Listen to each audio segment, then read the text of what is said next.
right, what's up everyone? LG over here from Player Essence. Welcome back to another PE Live. Thank you guys so much for joining me on this Friday, this TGIF Friday. Happy to be here for you guys, and happy to bring another show. Sorry that it didn't come earlier. I'll be honest, guys.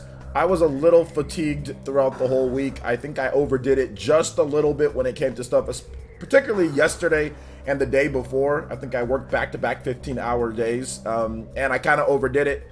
And I needed to just rest up a little bit more than usual. So that's the reason why we didn't do like the normal 2 type of session thing, just because I was just really tired from this week. A lot of live streaming, just a lot of content, a lot of editing on my own channel. I mean, you guys saw how many videos we did. There's so many live streams that aren't even live on the channel. Like, I've had to like space things out. Like, I had so much content, like, you know, ready for you guys in terms of edited videos and all that. It's just been nuts, but at the same time, like, it was just a little bit too much. So I was a little tired at the end of the week, man. So, I mean, I didn't even go to the gym today. I'm going to go tomorrow. So, sorry about that, guys, not getting it out sooner, but we are going to have this live stream for 2 hours, and then I'm probably going to take a little bit of a break, and then I'm going to come back with like another live stream. I don't know what I'm going to do. I might just do PE Live again and then maybe play some video games like right into it, or I might just play some video games like Smash, or I probably Dragon's Dogma, because I want to do a review of Dragon's Dogma, so I really need to start playing that more. So yeah. So that's going to be fun. Today should be good. Today should be a good day. We do got some great topics too. So yeah, we do have some great topics. So look forward to that. Look forward to that, guys. All right, so let me go ahead and cut this off here. All right, in terms of Ninja news, yeah, we have a ton of content on the channel. When it comes to just various videos, right? Like about everything that's happened this week, it's all up. I do have a little bit of a PSA or whatever to announce.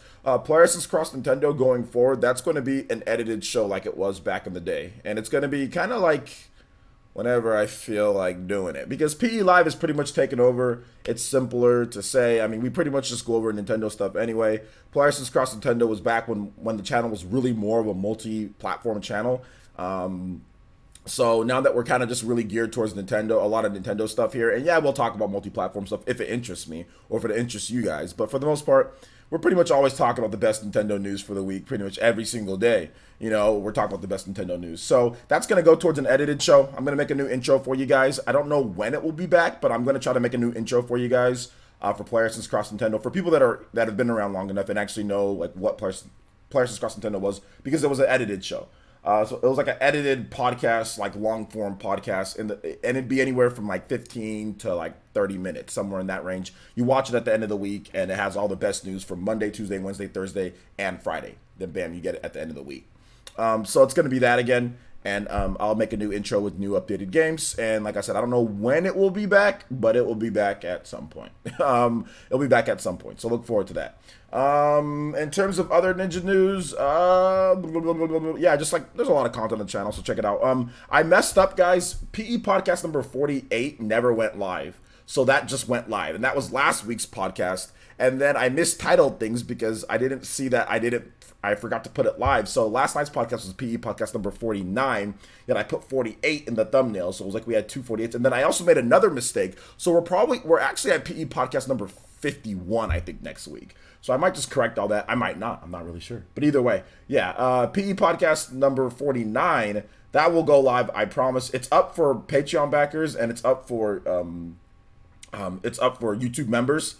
It's up for both. It's up for you guys. So if you guys, oh wait, no, Patreon. It's not up for Patreon yet. I need to put it on Patreon. It's up for YouTube members. So that will go up for Patreon after this stream. And yeah, so sorry about that, guys. I totally forgot. But if you want to watch last week's podcast, which was funny, then make sure you guys check that out. All right, so I think that's it for Ninja News.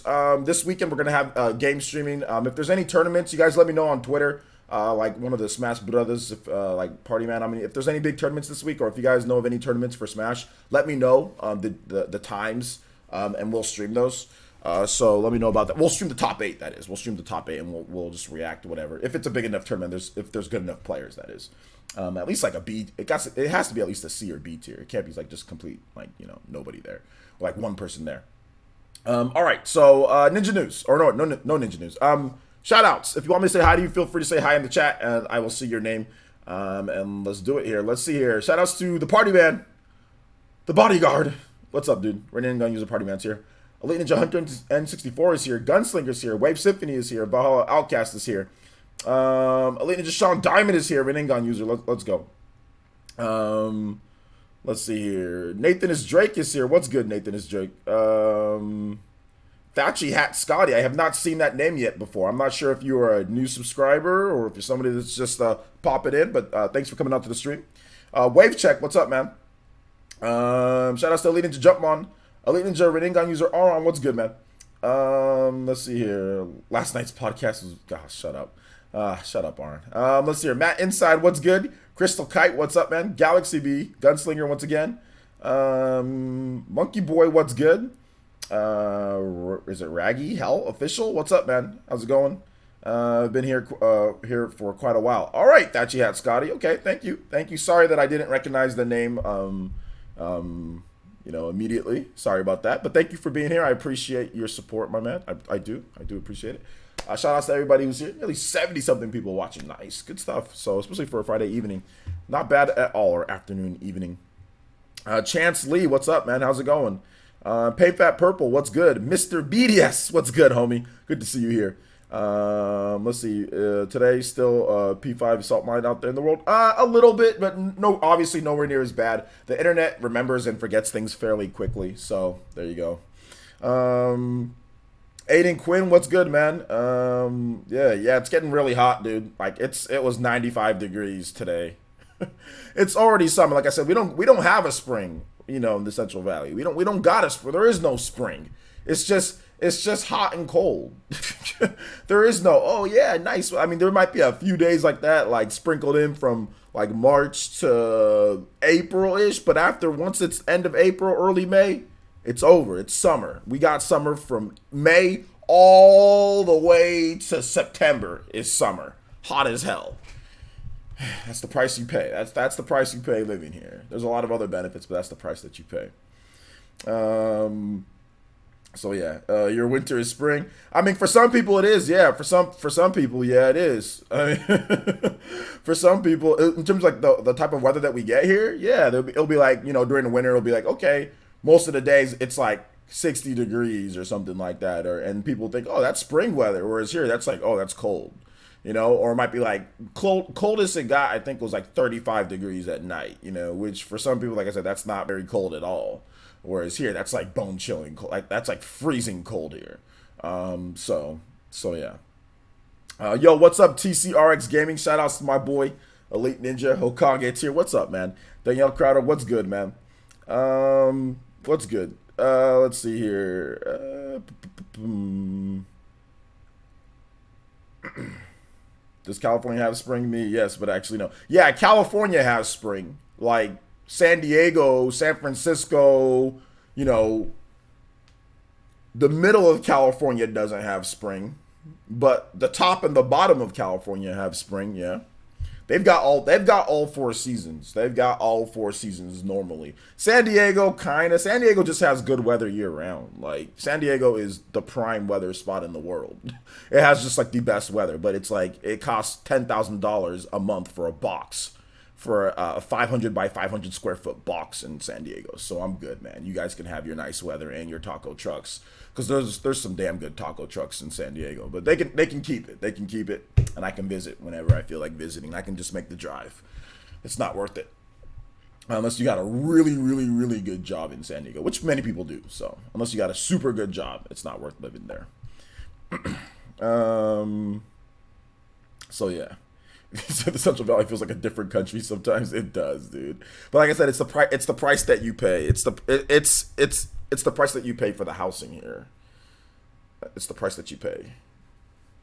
You can live like a king with a very small amount of money.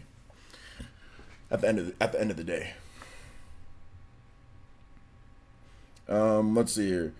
All right. So let's see. Did I miss anybody's name here in the chat? Hunter, I think I got you. Nindy Gamer, what's good, man? Rilo, what's up, Rilo? What's up, Nindy Gamer over there? I see you guys. Shout outs to everybody here. Hey guys, before we get started with the Metroid Prime news, please make sure you hit that like button and share the stream if you can. I did have a tweet that I put out. If you guys can retweet that tweet on my Twitter, that'd be great. Retweet it, hit the like button. Let's keep it going. I could just be homeless in San Diego. It gets kind of cold during the winter in San Diego. It gets chilly. It gets chilly in San Diego. I'm doing good, man. I'm doing good. I'm doing good. All right, so let's go ahead and get into this here, guys. So Retro Studios, they are hiring. Retro Studios is hiring for new developers for Metroid Prime 4. And based off of this, I'm looking at this picture. There was actually somebody who put up a different type of stuff like the available positions. So it looks like they're trying to hire nearly a dozen jobs are up for grabs, including art director, lead character artist, and more. And they sent out like a social media thing, like a little social media, like kind of like post saying like, hey, if you want to work at Retro Studios, make sure you guys apply. So as you guys can see here, we're gonna go ahead and take a look at what else they're gonna be looking for. So look at all the current openings here, guys. We got all right, let's just read this real quick. General job information. Joining the Retro team means becoming part of a company that takes 10 years to make 2 games. Oh wait, no, I didn't read that. That is passionate about what it does and what it is and what is a part of the Nintendo legacy. As a North American Nintendo-owned developer, we pride ourselves on delivering high-quality, customized experiences in our games and in our studio. Our unique style stands out and wows gamers all over the globe with games in the Metroid, Donkey Kong, and Mario Kart franchises. We believe good company culture, passion, and creativity are crucial to delivering great games. Retro is committed to maintaining an environment that supports those qualities, and our employees and our games are a reflection of these efforts. Working at Retro means joining the family, locally and globally. It means breakfast and picnics with the team. It means collaboration with our Japanese partners. But for each individual, it means giving back to the family, giving back to that family by bringing creativity, consideration, and respect to the strong, wonderful IPs of Nintendo. If you're passionate about quality and being a part of the creative culture and about Nintendo, you're already one step closer to being part of Retro Studios. So there you go. There. Let's look over some of these openings. Art director, product tester. Ooh, product tester. That's something maybe some of you guys, if you live in that area and if you're really into video games and you can prove that, you might want to apply for product tester. I think they're in Austin, if they're in Austin, Texas, or something like that. So you might want to. Some of you guys, if you guys live there, might want to check that out. Art outsourcing manager, level 3 IT engineer, level 1 gameplay engineer, lead external environmental artist, lead character artist, lead cinematics artist, lead graphics engineer, level 1 tools engineer, level 3 tools engineer, and physics engineer. So looks like they're really ramping up for Metroid Prime 4. Looks like they're really ramping up for Metroid Prime 4. Let's see here. I think that some people are asking about like the release date when it comes down to this. I think that the release date is probably going to be like around, I would say like 2021. I think it's going to be at least 2 years from this point now that they got their gearing up, for it. So I'm going to say it's about 2 years from now. So I'm going to give it like a fall 2021 release for Metroid Prime 4. That's my take. So yeah.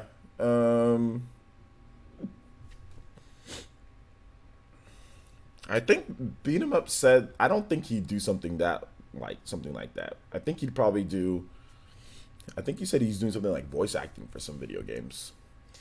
Aiden Quinn says, I do have a friend that worked at another game studio. I'm familiar with trying to apply for level 3 IT. Oh, do you do IT work, Aiden? Seeing this till 2022, 2023. I don't think so. Not 2023. That's a little too far out. I don't think it's going to take them. I don't think Nintendo would approve a budget of a Metroid Prime game for like 5 or 6 years of development, because like really, if you're looking at it, Metroid Prime, they announced it earlier this year that it's going to be done by Retro Studios. So Retro Studios is already working on the game. The rumors that we got was Retro Studios already kind of was working on the game, even while they were working on like concepts, even while Bandai Namco or whatever they're doing with Metroid Prime 4, whoever they had for it was working on it. Retro Studios was like a small team was working on some stuff, and maybe they show. And the rumor is they showed that to Nintendo, and Nintendo was so much more impressed with what they saw with what Retro Studios did, and seeing the kind of maybe a train wreck or what they're doing with Metroid Prime 4 as it was. They decided to scrap it and let Retro Studios do it.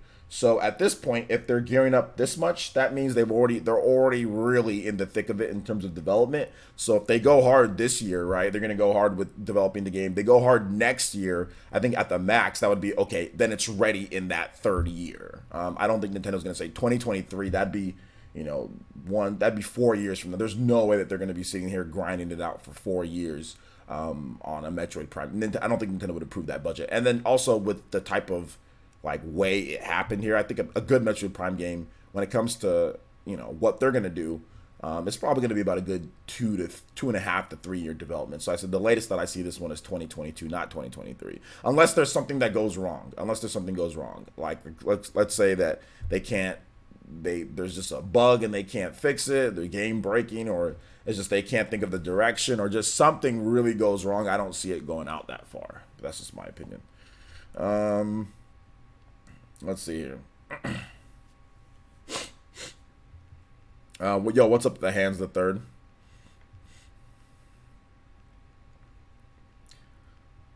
"2021" says Hunter. Yeah, I just don't think it's going to be that far out. 2023. I think that's just too far out for the game, in my opinion, at least. Said Retro is going to get it done, right? Yeah. Yeah, I would think so.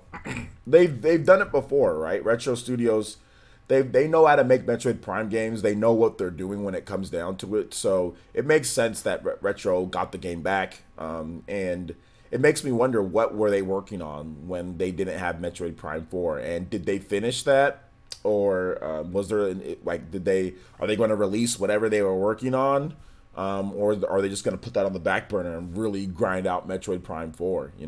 So I think it's going to be interesting. Let's see here. Michael O'Brien says, Retro, if you guys want me to read off your comment, please tag me at Player Essence or hashtag Player Essence, or just Player Essence. Capital P, capital E. Just make sure you spell it right so it highlights, and I'll be more than happy to read off you guys' comments. If you have something to say to me, or if you have a question, or if you have something that you want me to read off on stream, feel free to tag me based on Metroid Prime, if it's something on Metroid Prime. All right. Retro have got to have made a good game that has not been released yet. No way Nintendo would give them such a project if they've been sitting on their hands for the last 5 years. So yeah, I'm thinking maybe they had concepts and stuff, but I mean, who knows what they were doing? Who knows? Let's see here. By the video they showed, how done do you think P5S is? Plus, I'm actually hyped for that. Hold on, Rilo. Hold on to random questions. Oh wait, never mind. You're a subscriber. All right. I think that it's probably about a year out, maybe. Persona 5 Scramble. So yeah, Retro employees are not the same guys, or all so old now. Yeah, but that doesn't matter though. That doesn't matter, because not everybody who makes Mario games are the same guys who made Mario games before. It's the company culture. It's how they pass. It's like passing down your traits to your children. You know what I'm saying? Not all the same people who made Legend of Zelda, made Breath of the Wild. There's a lot of new guys, a lot of young guys that didn't make Legend of Zelda back 20, 30 years ago, back when Miyamoto was still doing it with, Anuma-san or anything like that. So it's the DNA that you pass. It's kind of like that company culture that you pass down, when it comes to Retro Studios. It's not just the people there. It's actually the culture and how they pass it down. So yeah, I mean, you can say that with any good franchise over the years, right? I mean, look at the Tomb Raider games, for example, right? Like the Tomb Raider games aren't made by the same people. A lot of people who made the original Tomb Raider games aren't there, but they're still good Tomb Raider games now. It's all about making sure that you just have that drive and that passion and that company culture, like they're talking about here. It gets passed down. So I think a lot of the people that were underneath the guys who did make Metroid, or who were in the leadership spots, kind of took on that responsibility, and they were promoted, and they were able to get things done too. I'd say Metroid Prime 4 might be Nintendo's big holiday, December 2021 title. I'm thinking that well, that wouldn't be the big holiday title. That means it's the secondary holiday title. The big holiday title usually comes out in November. Although last year, I mean, there was Pokemon and there was Smash, but Nintendo of America wanted Smash in the November slot. Nintendo of Japan probably said, no, Smash is going to sell no matter what. We really need Pokemon to kind of capitalize, and Smash is just going to sell no matter where we put Smash, it's going to sell. So yeah. But usually it's the November slot, right? Usually. Although then sometimes Nintendo just completely avoid. I mean, 2017, Nintendo didn't even release a first-party title in November, and they just released a bunch of third-party games. It was October for Fire Emblem and for Super Mario Odyssey. Then December for Xenoblade. So yeah. Let me see. Where did I miss? Who did I miss? More like it. Hunter N64 says, yeah, it's pretty crazy. Yeah, who knows what they're working on up to this point. Yeah, when you're talking about what Retro's done. Thatch Hat Scotty says, what I know is that Retro wants to try to get that Game of the Year title again, like they did with Metroid Prime 1. I would think so. I would think that they really want to show that there is a demand and there is a want for this. And this will probably be, if Metroid Prime 4 is as high as quality as Metroid Prime 1, this will be the best-selling Metroid game by far, by a large margin. I think it will sell 6 to 7 million copies. If it's as quality as Metroid Prime 1, if it has that same type of, it won't have the same type of impact because obviously, like in terms of like, oh my gosh, it won't have that type of oh my gosh wow factor with it going from 2D to 3D. But if it has that same type of quality and oh my gosh, I can't believe they did this, then I think it will sell a lot of copies and it'll easily blow out any other Metroid game, any other Metroid Prime game for sure. So, all right, let's see here. TC RX says, is Hat a good thing that they have many job openings? Is that a good thing that they have? I think the bigger decision makers are there, but is the original team still there? Is the talent possibly gone? Possibly gone. Okay, so here's the thing. This is how every single development works. When you start working on a project and once things start really getting going, every company, no matter who it is, starts hiring more.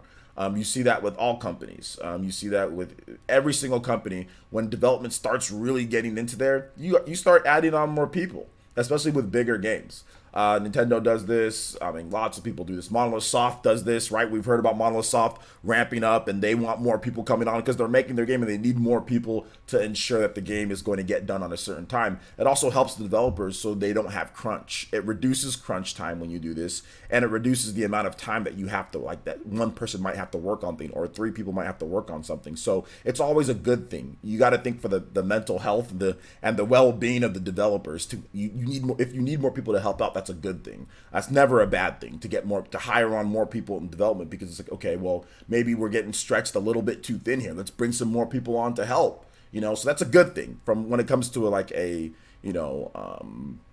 it comes to a human resources stuff. When it comes to if the talent's gone or anything like that, oh yeah, absolutely. There's a lot of people who did leave, but that doesn't mean the people that were underneath them don't know how to lead or don't know how to do things. It wasn't just like 4 or 5 or 6 people who made Metroid Prime or the original trilogy. There was lots of people who made it, and there are still people that are still there, and they've brought in other people that are talented as well. So I think really what it comes down to, and also what you have to look at is Tanabe also helped make Metroid Prime, and Tanabe and the team, their little Japanese Metroid team, is still intact and still working with them. So I think they'll be okay. Once again, like I said with Legend of Zelda, or other, there are people that when the original Legend of Zelda was made, they weren't even born yet, that are working on Legend of Zelda now. A lot of the guys who made Breath of the Wild weren't even alive when Legend of Zelda, the original Legend of Zelda came out, or were very, very, very young when the original Legend of Zelda came out. And now they're working on Legend of Zelda. And now they're doing a good job because they learn. You know what I'm saying? So I don't think it's really there's anything to be like worried about or anything like that. Brandon the Stallion says, hey OJ, do you plan on pre-ordering Super Mario Maker? Yeah, we're not talking about Super Mario Maker right now, Brandon. Once we get to random questions, I'll let you know, man. Let's see here. Korean Deception says retro employees are not the same guys. You keep on spamming the same thing, dude. I've already seen that, and they don't have. Once again, I just explained that they don't have to be the same people in order to make a great game. And where's the facts that all the same people aren't there anymore? There's some guys that have left, but there are still some people that are there. There are still some people that are there that worked on the original Metroid Prime and all that. So yeah, I don't know why you keep spamming the same thing and it doesn't change what I just said. So yeah, there you go. Let's see here. Gunslinger says, I'd say Metroid Prime 4 might be Nintendo's big holiday 2021 title. Yeah. Oh, I think I already read that. Yeah. Justin is it Moreno? What's up, man? How's it going? He says, I feel like they never started Prime 4. They just announced to shut the fans up. No, that's definitely not true. They definitely started development, which has been detailed. Doc Trey 81 has made a pretty nice detailed list in terms of what they in terms of the development and everything. But yes, they absolutely started Metroid Prime 4. There is some type of playable build of what Metroid Prime 4 used to be that maybe someday will be leaked. Probably won't be leaked at all, but no, that's incorrect. They definitely were. There was Metroid Prime 4. There was a Metroid Prime 4 game and Samus and all that stuff, but yeah, apparently it wasn't very good. So yeah. Let's see here. Dave Gaming says, you think people are overthinking Reggie's retro pick in the Twitter that there's a new IP retro is going to release before Metroid Prime 4? Possibly, but I don't know, man. We're gonna have to wait and see. Yo, what's up, Skip Bit Productions? How you doing today, my man? Gunslinger says, how many copies of Metroid Prime 1 were sold? I think right under 3 million units, if you don't count like reselling like Metroid Prime Trilogy and all that. Paint Fat Purple says, didn't the OG Prime team leave for Microsoft and make Halo? Not necessarily. There wasn't a whole team of people that left. There was like a few people that left, but there wasn't like the whole team said, all right, we're leaving, and then run off to go make Halo. No. MFS Gameplay says, player says, hey man, how are you? I just got to the stream, but my Metroid question is, you think they'd release the trilogy for the Switch this year? I think the trilogy has a chance at coming out this year, but I think Nintendo's really just kind of holding on to it to see kind of clear when Metroid Prime 4 is going to release, and then they'll release it when they're ready to release it, to be honest, man. So yeah.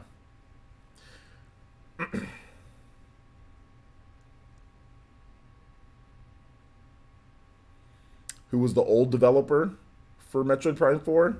From what we understand, it was Bandai Namco. Nathan H with a $3 donation. That's actually the first donation of the stream. Thank you so much, Nathan H. I appreciate the $3 donation.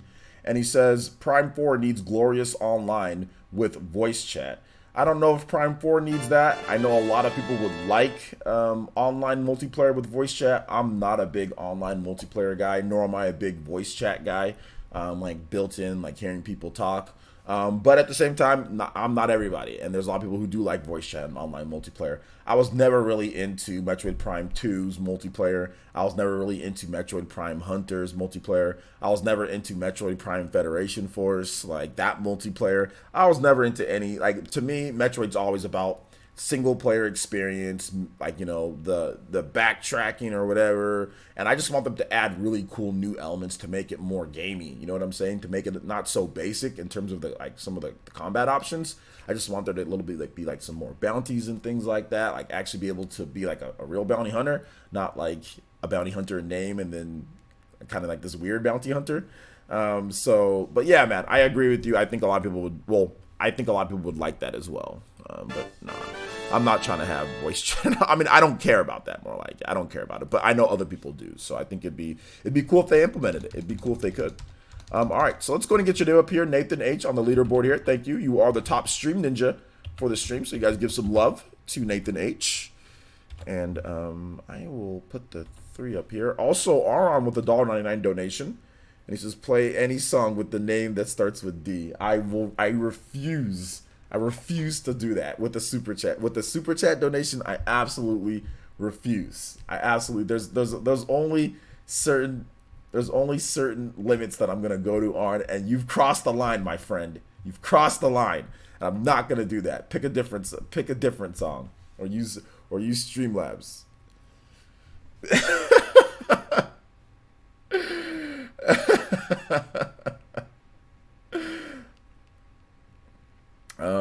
All right, Brandon Stelling says Metroid isn't really for me. Think I played the first Metroid Prime back on the GameCube back in the day, but I was young and couldn't figure out how to get past the first level. I gave up. Well, maybe you're older now, so maybe we'll be able to do that. He said, "Oh, that's good to know. I was scared, to be honest." Yeah, there was actually a playable build of Metroid. Yeah, that was there definitely was. Check out Doctrey81 has a nice little detail in terms of what's going on, or you can just find him on Twitter and just ask him, and I'm pretty sure he'll tell you kind of what was going on with it when he gets time. Metroid Prime 2's multiplayer wasn't that good. It's all about the adventure. Okay. Well, what do you think about Hunter? I know you're a big Metroid fan. With other M being your favorite, but no, I'm joking. What do you think about like the Hunters multiplayer, and what do you think about Federation Force multiplayer? I know it's just a joke, Aron. Pick a different song. Guys, let's not get into any Days Gone, crazy debates and all that stuff like that. I mean, it is what it is. We're not talking about Days Gone today, so yeah. If you want to play it, play it. If not, then you don't play it.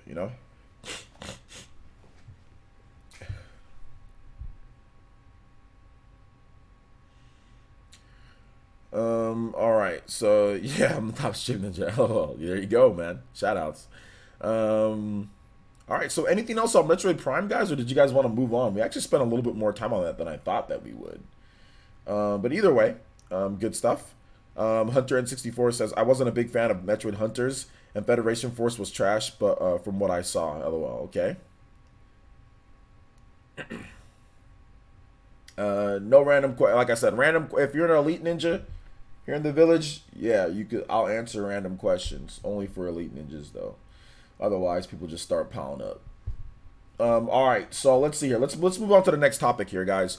We've got a reaction to the new trailer for Marvel Ultimate Alliance 3, The Black Order. And guys, this game is looking a lot better. This game is looking a lot better. I don't have Persona 5 here in the title, so if you want to wait towards the end, then you can ask a question. But I already talked like in 3 or 4 separate videos yesterday.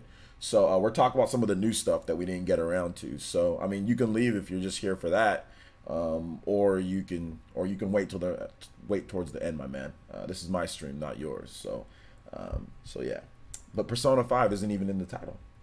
All right, so let's go ahead and let's move on to this here. We're gonna get a reaction to this new trailer. I'm thinking it's looking pretty good, man. Baron told me about the trailer yesterday, and I was looking at it again today, and it's looking a lot better than what we saw before. The game looks a lot cleaner. I guess it's shaping up for release here. So yeah. So let's go ahead and let's get this reaction here to this. All right. So let's take a look.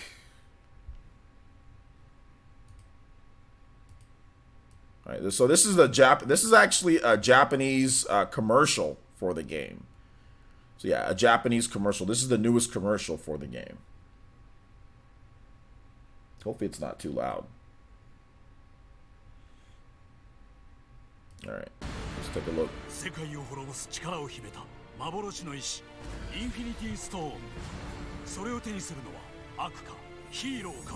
Ready to end this war, soldier?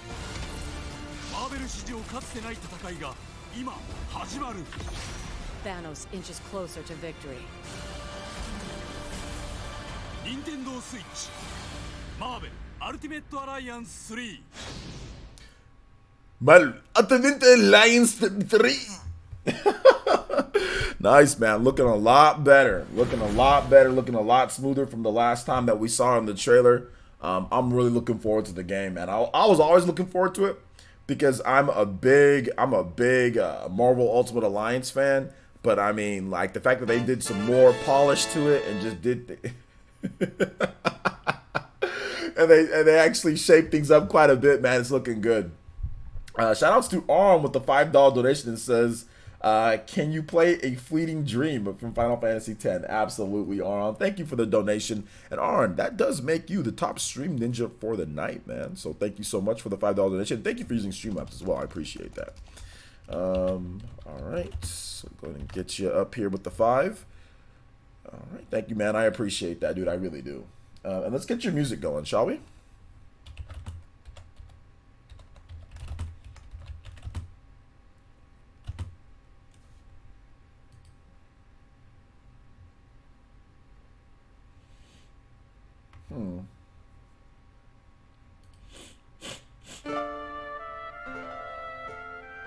All right, let me know how it sounds, guys. If it's too loud, not loud enough, let me know in the chat. I know it looks like a mobile game. Yeah, not any. Maybe it looks slightly better than a mobile game now. Gunslinger says Ultimate Alliance 3 looks lit. All right, so if you guys have thoughts, comments, questions on Ultimate Alliance 3, you want to know about the history of the franchise or anything else about the game so far that we do know, let me know in the chat. Tag me at PlayerEssence or hashtag PlayerEssence. I'll be more than happy to answer your questions. Still got dibs on playing Storm and Marvel Ultimate Alliance 3 once you do a live stream. LOL. Yeah, man, Storm is awesome. She's actually one of my favorite X-Men. So I'm really happy to see her in this one, you know, and everything. I'm actually a big Gambit fan. Does anybody know if Gambit's in the game? Gambit was actually my favorite X-Men or X-Men character growing up as a kid. So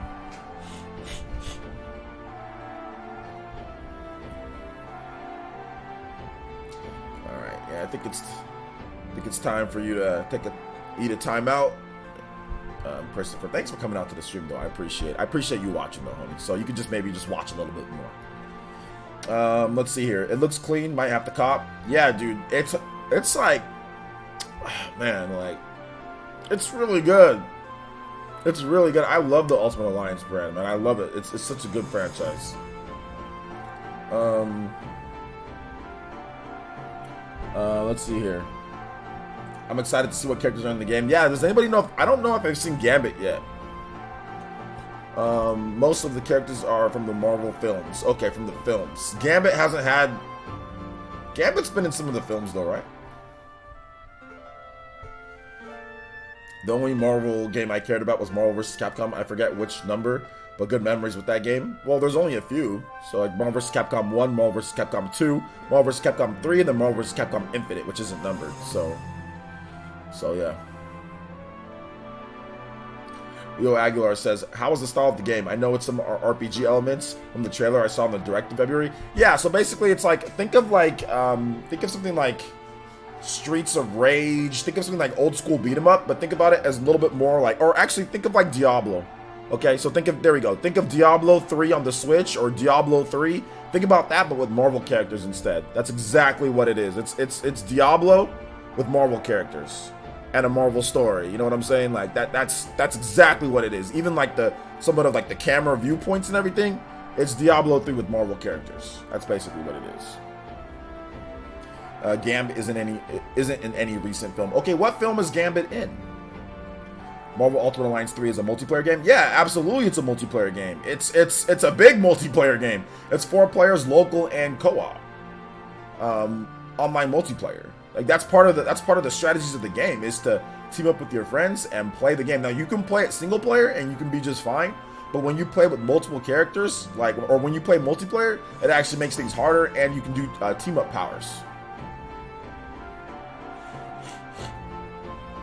Yeah, so like I said, it is pretty much Diablo 3 with Marvel characters. Like it's an RPG too. So anytime you kill an enemy, or you do like a mission, there's side quests within like each map that you're on. There's side quests, and you can do those side quests if you want to. And in Marvel Ultimate Alliance, the first one, if you do certain side quests, it can affect the story. Like you can have a negative or positive, you know, on what happens at the end of the game. So you want to make sure that you do all the side quests and stuff. Otherwise, you can get a bad ending for some of the characters. So that's the thing with this game. So you do all the side quests, you get extra experience, and then you have a big old skill tree. So it's not really like shallow or anything. Like you have a bunch of different skills that you can learn and you can swap in and swap out. So it's actually really cool and in depth. Let's see. Men Origins Wolverine, crappiest movie of all time. Okay, is that you're talking about where Gambit's in? MFS Gameplay says, do you think they'd have some Nintendo characters content in the game since it's exclusive? Yeah, this is actually interesting because I remember somebody on Twitter talking about the original Marvel Ultimate Alliance on the Wii was actually set to have, I think, Samus and Link, but the deal didn't go through. Could this one have some type of exclusive Nintendo character? It could. I don't know if it will, but I'd be really down for like Link in the game. I think that would be really cool. Or if Samus was in the game, that would be really cool if one of those two were in the game. Now I don't know if it's gonna happen, but it's possible because there actually is some footage too, or there is like a screenshot. I remember there was something that was supposed to happen. So we'll see. How long were the previous games? Yeah, the games are right around probably, if you play it on like the easy difficulty, they're probably like around maybe 9-10 hours ish, maybe shorter if you're just kind of going through and not doing side quests. If you're kind of doing everything and doing all the side quests and doing all the extra missions and everything like that, it's definitely like a 15 to 20 hour type of game. So yeah.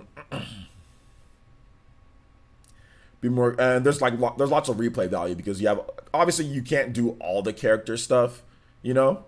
So if you max out all the characters, because like each character plays differently, if you do everything, because like you kind of have to, in order to get the most out of the game and like to get all like the endings and stuff, you kind of have to use all the characters. So if you do everything, you're gonna spend like hundreds of hours, well not hundreds, but at least back then it was maybe hundreds. But you're gonna spend a lot of time in the game if you do everything. Let's see here. Be more says, I don't think the X-Men will be in this. Thus far, the X-Men, Nightcrawler, Storm, and Wolverine. I don't think all the X-Men will be in this. Yeah, I don't think all the X-Men are never in any of the Marvel. It's not X-Men Ultimate Alliance, which there is X-Men. Like there are X-Men games that are just like this one. There was actually X-Men games before Ultimate Alliance. There was X-Men. I think it's Rise of the Mutants or X-Men, and there's X-Men, and there's like X-Men like Apocalypse, which these games were shaped after the ones, those ones came before it, right? So there's Ultimate Alliance, but before Ultimate Alliance, there was X-Men games that were just like this, like Diablo, like the same type of thing, same developers, same type of thing, but with just all X-Men characters. So yeah, the origins of this franchise actually start off with X-Men, and then it branched off into, okay, now it's all Marvel. But before that, it was X-Men. There we go. X-Men Legends. Sorry, there we go. X-Men Legends, and then X-Men, I think Apocalypse or something like that. So there was two of them before Ultimate Alliance that were just X-Men. So they branched it off from just X-Men into Marvel. So yeah. Yo, what's up, VC? How's it going, man? You got no notification? Yeah, unfortunately. Nathan Jenkins says, people are 50-50 on the graphics, but I feel it's unique to this series, in my opinion, since it started. Well, it is a little bit unique, but at the same time, the thing about it, though, is that trailer that we just saw, the game looks a lot better than what it did before. So people haven't really seen the new graphics in the game, and everybody that's been looking at the graphics down at this point are saying, oh, that actually looks pretty good from that new trailer. And next thing is that you need to be able to have a bunch of enemies on screen. You need to be able to have a bunch of explosions. You need to be able to have 60 frames per second pretty much locked and all sorts of effects going on. So the game is never going to be this type of big graphical beast type of game because you're going to have multiplayer and all this stuff that's going on at the same time. And you can also play local multiplayer too with 4 players on one screen. So you've got to make sure that your engine can scale for that and all of it. So that's why the Marvel Ultimate Alliance games and X-Men Legends have never been like amazing graphical games, like the top of the top. Go back and look at all of them. Like none of the games looked as good as like Resident Evil 4 on the GameCube or or anything like that. Or if you go back to like even on the Xbox 360, Marvel Ultimate Alliance 2, that game didn't look very good at all compared to the other 360 games. Not even close. Like compared to like Gears of War and stuff like that, it's not even close. So I'm not really sure what people are expecting when it comes to that. All right, MFS Gameplay says the X-Men games on the Sega Genesis was pretty good, and those had Gambit, I believe. Yeah, the X-Men game on the Sega Genesis did have Gambit, and I loved it. I used to play that game all the time. It was hard as hell, but I loved it. Thought it was really good. Yo, what's up, Arctic Witch? How's it going? Let's see here. I get it, but I was crushing your hopes for Gambit. Evil Grin. Well, I mean, I just asked if I just asked because like somebody put in the chat. I mean, if Gambit's in, that's cool. But I mean, it's not like I'm like, oh, I need Gambit. I'm not crazy about it. Somebody just said, oh, well, they're putting all of the people from the movies when it comes to X-Men characters. And I was like, okay. I was like, is Gambit, any of the movies or anything like that? But I'm not even hoping for like a ton of different X-Men or anything. It's more about the gameplay. You know what I'm saying? To me, it's not necessarily about how many X-Men are in the game or anything like that. It's just about the gameplay. Like, I mean, half the characters in the game is just like whatever, I've heard about them, but I'm not into Marvel that much to the point where I'm like nerding out like with my Wolverine dun-dun-duns on or something like that. You know what I'm saying? Like I'm not like that or anything when it comes to like movies and Marvel and stuff like that. I like the gameplay in Marvel Ultimate Alliance. You can take that gameplay and you can put it in lots of other franchises, right? You can take Xenoblade or something like that and put Xenoblade characters into that with that gameplay, and I'd be down for that. You can take Pokemon and put them into that, and I'd be down for that. I like the gameplay of Marvel Ultimate Alliance more so than anything. Not, that's why I've been playing them since X-Men, and then once Marvel came, and so yeah, I'd be down with like lots of other franchises playing like that too. I like Diablo 3, and that's like its own thing. So yeah.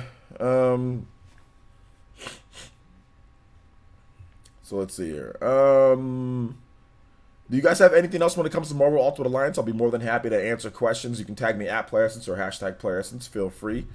And I'll be more than happy to answer those questions for you guys.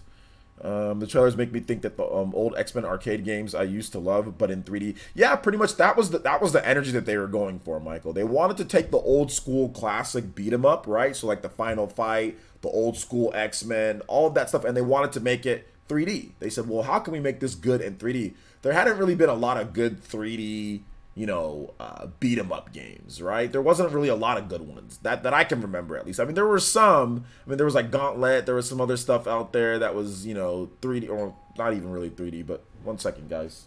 Somebody's knocking at my door. Give me a second.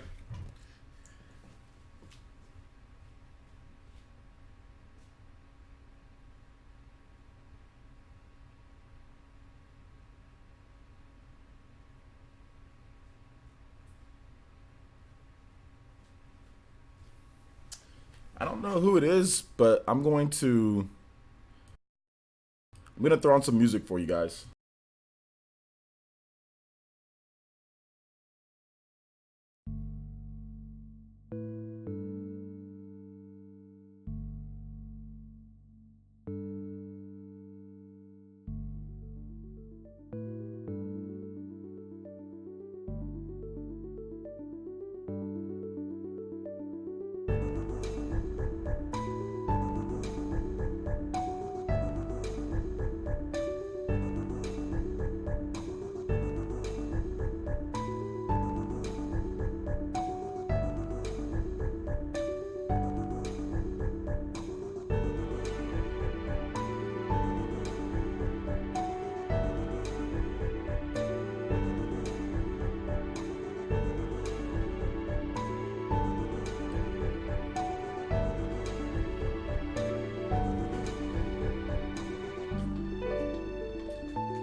All right, so back at it.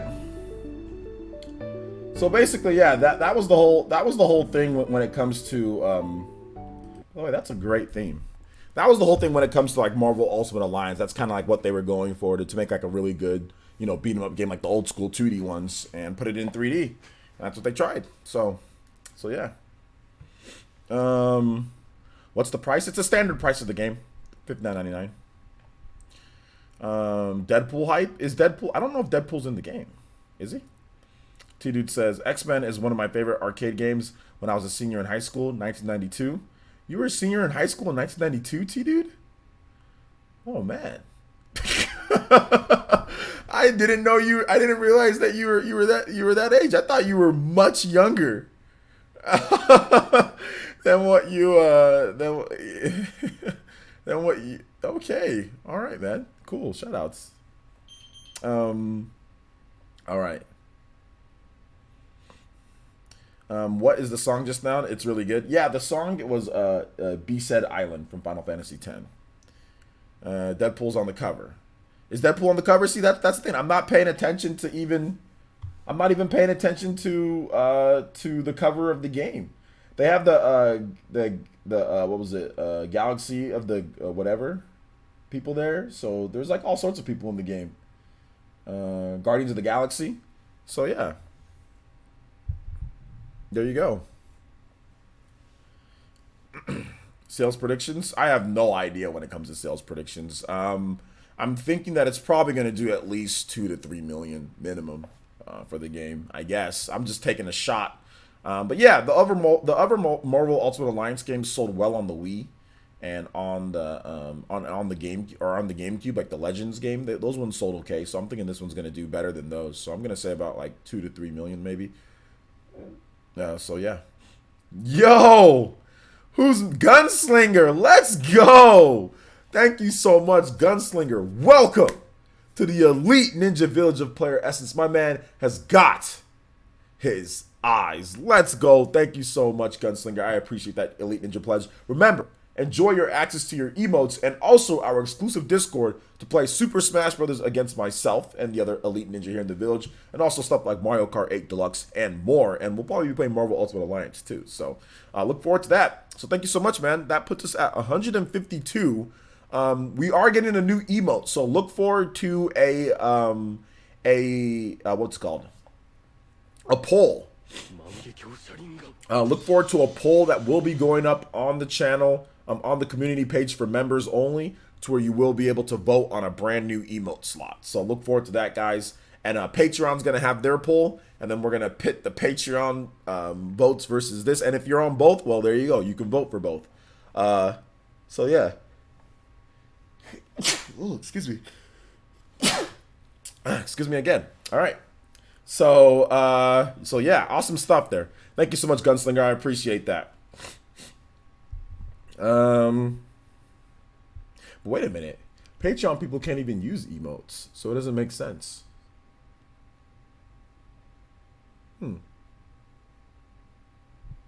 Anyway, we'll figure it out. Monkey Boy says, I just bought a Wii for the first game so I can have the full collection in case they don't come to Switch. Yeah, that's true. Yeah, that's true. Pain Fat Purple says, if I leveled up a lot of characters, would it be longer than 15 hours? Absolutely. Because there's a ton of characters in the game. So yeah. Give us Patreon's a free private Patreon stream. Well, yeah, I would never make you guys pay for a stream. That'd be ridiculous because you guys are already paying. So so yeah, maybe we can do something like that for like Patreons, and but I can't separate it though, where YouTube members wouldn't be able to. We'd have to make it to where YouTube members and Patreons can both watch. So yeah, I can definitely do something like that to where all paid members can watch, but I wouldn't separate it to where only Patreons get this. If it was up to me, Patreons would get emotes but YouTube won't allow me to give people like emote access. Like I can't do it, and I've emailed them, they will not allow me, but I really would love to do that. But I mean, I would never separate you guys, when it comes to it. Most likely 28 confirmed characters. Okay, 28 confirmed characters. Mr. Pete says, I ran out of space on my Switch SD card, so I bought a 250 gigabyte internal upgrade board. Internal upgrade board? Oh, wow. So you're going to do that yourself? Nice. Unlisted streams are unlisted or private streams are definitely a thing, and they're very easy to do. So whoever would, if you're on Patreon, you would just have a link, and people that are on Patreon can watch it there. If you're on YouTube, I can put members only post, and where you guys would only be able to see and it's very easy for me. Or even if it was private, I can give you guys a code number, and you punch in the code number, or I'll give you guys a link to where only you guys could see, and only people with the link would be able to see the video. That's very, very easy to do. So yeah.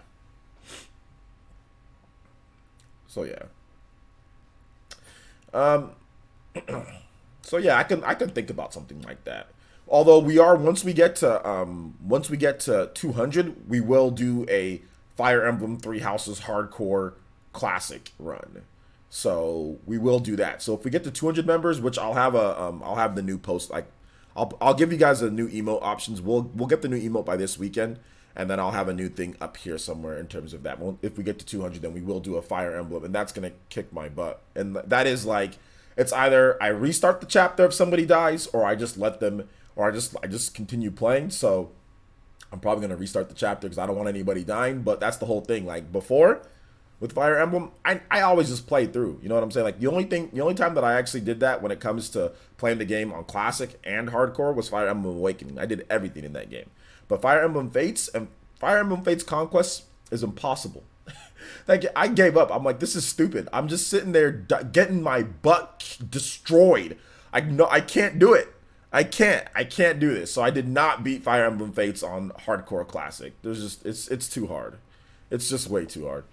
So I don't like playing Fire Emblem on Hardcore Classic. I don't think it's very fun, but I'll do it at 200 members. Is Retro hiring for a business consultant? I just got a new second job as a marketing business consultant yesterday. Oh, congratulations, you got that job. Good stuff. I don't think so. No business consultants. All right, hold on to random questions towards the end, guys, and I'll answer random questions towards the end. Shadow King says, I'm hoping for Gambit and maybe some more obscure Marvel characters. What would be crazy if Miles Morales was in the Ultimate Alliance? Yeah, that would be pretty crazy. I don't know if he'll be there, but that would be pretty cool if he was. I think a lot of people would like that. So yeah. If you guys have anything, on Marvel Ultimate Alliance, I'll be more than happy to answer you guys' questions on that. You can tag me at PlayerEssence or hashtag PlayerEssence. All right. If not, that's okay. We're gonna go ahead and move on to the next topic here, and that is Switch in China. So Nintendo has officially announced a partnership with Tencent to release the Switch in China. So the collaboration is now in process. So Nintendo has announced in a collaboration that it will be progressing with releasing the Switch in China with Tencent. So further information was not announced. So we don't have a release date. We don't have release games. We don't have price. We don't have market strategy. We don't have anything. They just said, yep, it's going to release in China with Tencent. So yeah, Tencent is obviously the biggest video game company in the world. Well, not obviously, some people don't know, but Tencent's the biggest video game company in the world. They have a lot of money, and they pretty much run the Chinese market. They also own, I think, Arena of Valor, that game that came out on the Switch. And it makes sense that Nintendo's partnering with them to release the Switch in China. So we'll have to wait and see. What goes on here. So you know what's also back? A timeout. welcome back to this timeout. Thank you for watching though, man. I appreciate the view.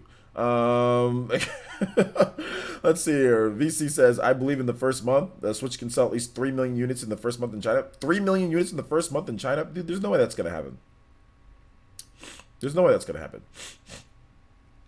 That's too much. 3 million? Are you serious? You really think it's gonna be that much? I don't know, man. I don't know if that's gonna happen. We'll have to wait and see. I'm doing good, Arctic Witch. This man got timed out he's got all out attack right now. Yeah, I don't know what's going on. He must be bored. Obviously, it's a kid. He must be bored. So this is what he feels like, he's having fun, like messing with the stream. That's okay though. I mean, like, losers will be losers. All right. So moving on here. So what do you guys? Any other questions on Nintendo getting into China with the Switch with Tencent? I'd be more than happy to answer those. I don't really have much to add to it because we need to know more information. Like once we see VC, once we see the price, once we see the launch games, once we see all that, then maybe I can make a guess of what it's going to sell. But until I see all that, I don't have any estimation of how it's going to do. So yeah. Are Sony and Microsoft in China with their consoles? Yeah, they are actually. Yeah, they are. The only thing is that nobody buys them though that much there because it's like there's so much other stuff going on in China. Like they're really into PC and mobile gaming, like StarCraft, stuff like that. So mobile gaming is huge there. Like mobile and StarCraft is huge in China. So it's like they don't really do like console games like we do. You know what I'm saying? So yeah. So yeah, yo, Akito1 with the raid. Thank you so much, Akito1 with the raid, with the party of 4. Thank you so much. Appreciate that. Thanks to all the new raiders coming through here. Appreciate it. Shout outs. Paint Fat Purple says, with the combination of the Switch Mini and China, I think the Switch family could sell 200 million units. Switch Mini and China, 200 million units. I think they would need like another Switch to do that too, but we'll have to wait and see. Shout out to all the raiders. Thank you, man. What's good, guys? What's good, Akita One? What's good? Last Ray, appreciate that. Welcome. Right now we're talking about Switch getting into China with Tencent. So, but they didn't announce anything else. Let me read what VC has to say here. It's a very optimistic guess. They had no new Nintendo consoles in a long time. The handheld slash mobile market is huge in China. You're right about all that. And there's a lot of people, gamers there. We'll see though. Yeah, I just need to see more of the, more of the, what's it called? The like the launch price and stuff like that before I say, hey, it's gonna do this or it's gonna do this. Fire Emblem Three Houses. That is all. That is all. That is all. But yeah, aiming high, dude. 1 month, 3 million. That'd be like a record. Paint Bad Purples. Okay, I already read that. I already read that one. All right. Let's see. From what I do know, China already have Switches due to the black market. Well, yeah, of course, but they also have a bunch of like knockoff Switches and all that. But yeah, there's imports. People, the black market get stuff, and you can, yeah, absolutely. And since it's region free, there are definitely people in China, yeah, that are playing. Yo, shout outs to, is it Bell of Disney? Bell of Disney with the Twitch follow. Thank you so much, Bell of Disney. Welcome to the Fire Nation. Thank you so much.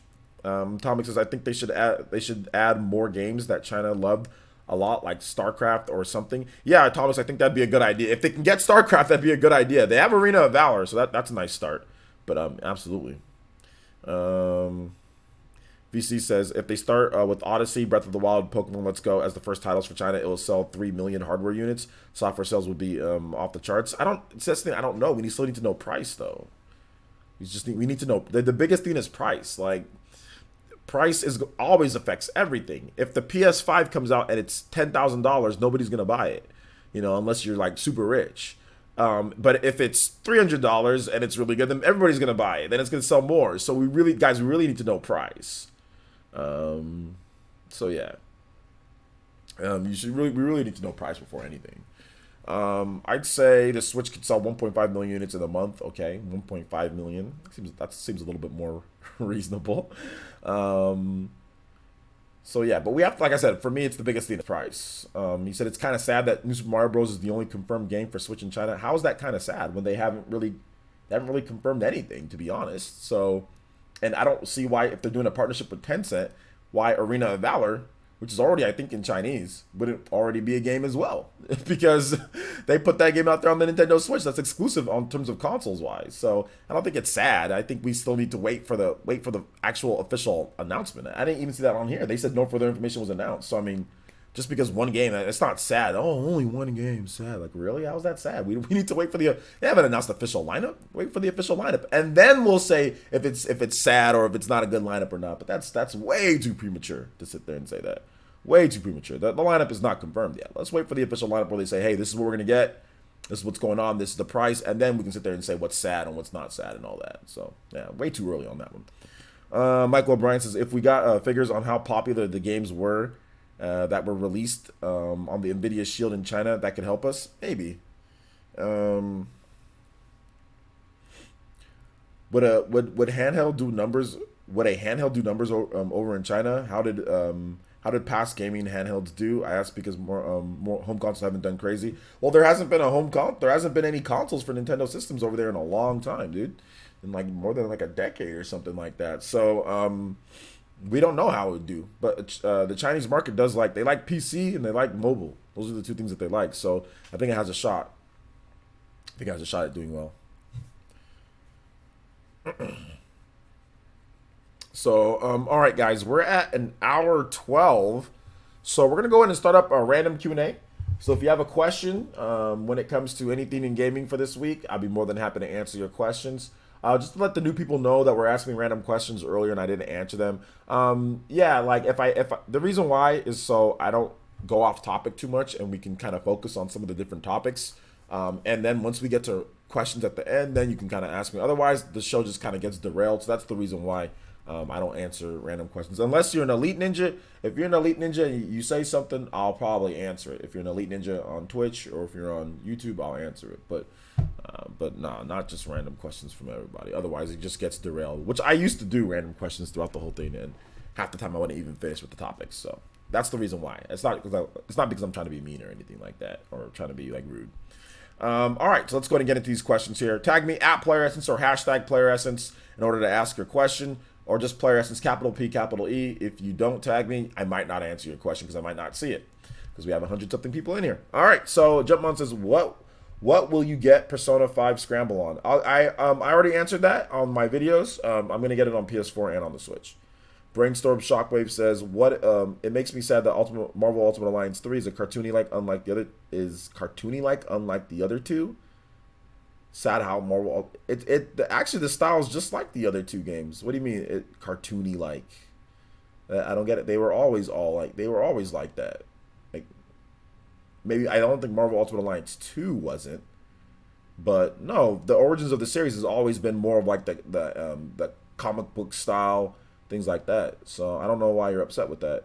There's been previous games in the series that were just like that style, and the graphics look way better than the other ones. So what I don't see what the problem is. If they bring free to play mobile games, that would no, they weren't. They're more realistic than the others. Okay, let me take a look. From what I remember.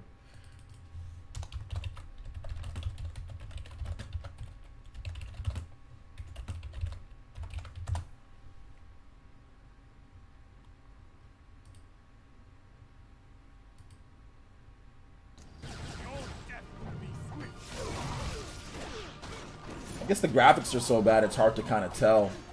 To me, this still looks cartoony, but that's just me. I guess to each their own.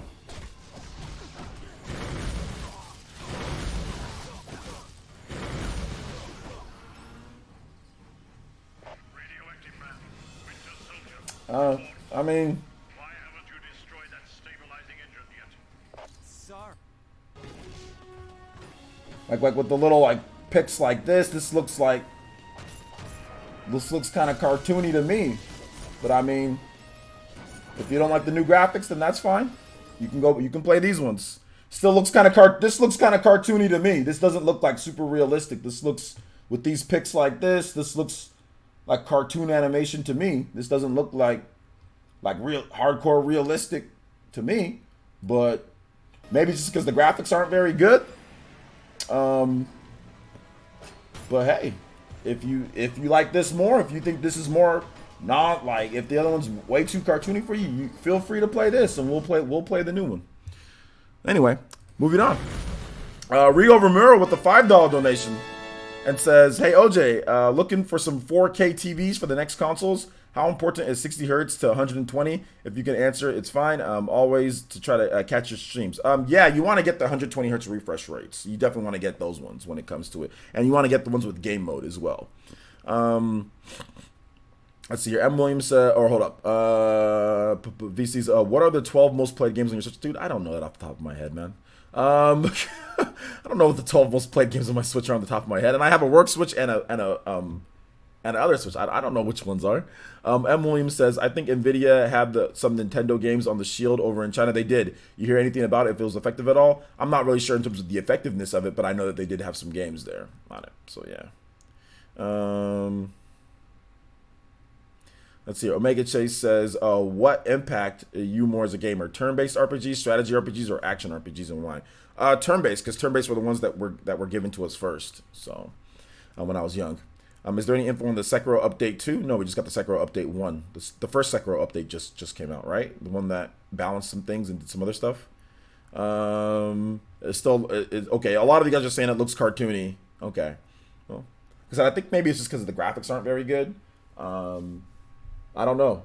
To me, the style looks like it looks like it's evolving from what they've done there. But hey, it's all good. It's all good. If you think it looks realistic, then it looks realistic to you. I guess it's all perception based, right? All right. I think he wants the PS4 version to look like it did with Spider-Man. Maybe. They look the same, just better graphics now, in my opinion. Yeah, that's what I was thinking. They kind of, look the same, just better graphics. But like definitely the pics that like you see like right here, like this definitely is cartoony. Like that is a cartoon looking picture. So is all this. This is not realistic looking. This is definitely cartoon, like anime or like animated style. This is definitely cartoon, not realistic looking. So maybe like the graphics that he sees here, maybe it's because of the stages that we're seeing. That could be it. But I always thought that the Marvel games looked cartoonish, and like that's how the X-Men like Legends was too. X-Men Legends was cartoonish, and all the games that came before Marvel Ultimates that were based on like this style of gameplay. So I mean, once again, but like I said, it's all perception based, I guess, right? Maybe the lighting. Yeah, maybe.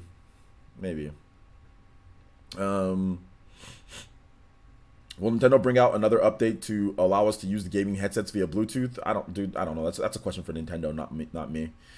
Big Mo says the previous games had a blander color palette. The new game is much more color and looks great. Yeah, I think really that's probably what it is. I think combined with what VC is saying, like the lighting, I think the lighting is much better in the new game, and I think that the color palette is just a lot better and brighter. I don't know if the style is any different, more so than just the color palette. And the way that they're doing things is a little bit like better and more vibrant, HD-ish. You know, it could be that, but who knows? Like I said, who knows? Who knows? He says, have you ever played Phoenix Wright? I got the trilogy on the Switch, and I've been enjoying it. I have not played Phoenix Wright. I've only played it. Well, I haven't played it like a full game. I've played a demo. I think Dual Destinies on the 3DS, and I'm not a huge fan of Phoenix Wright games.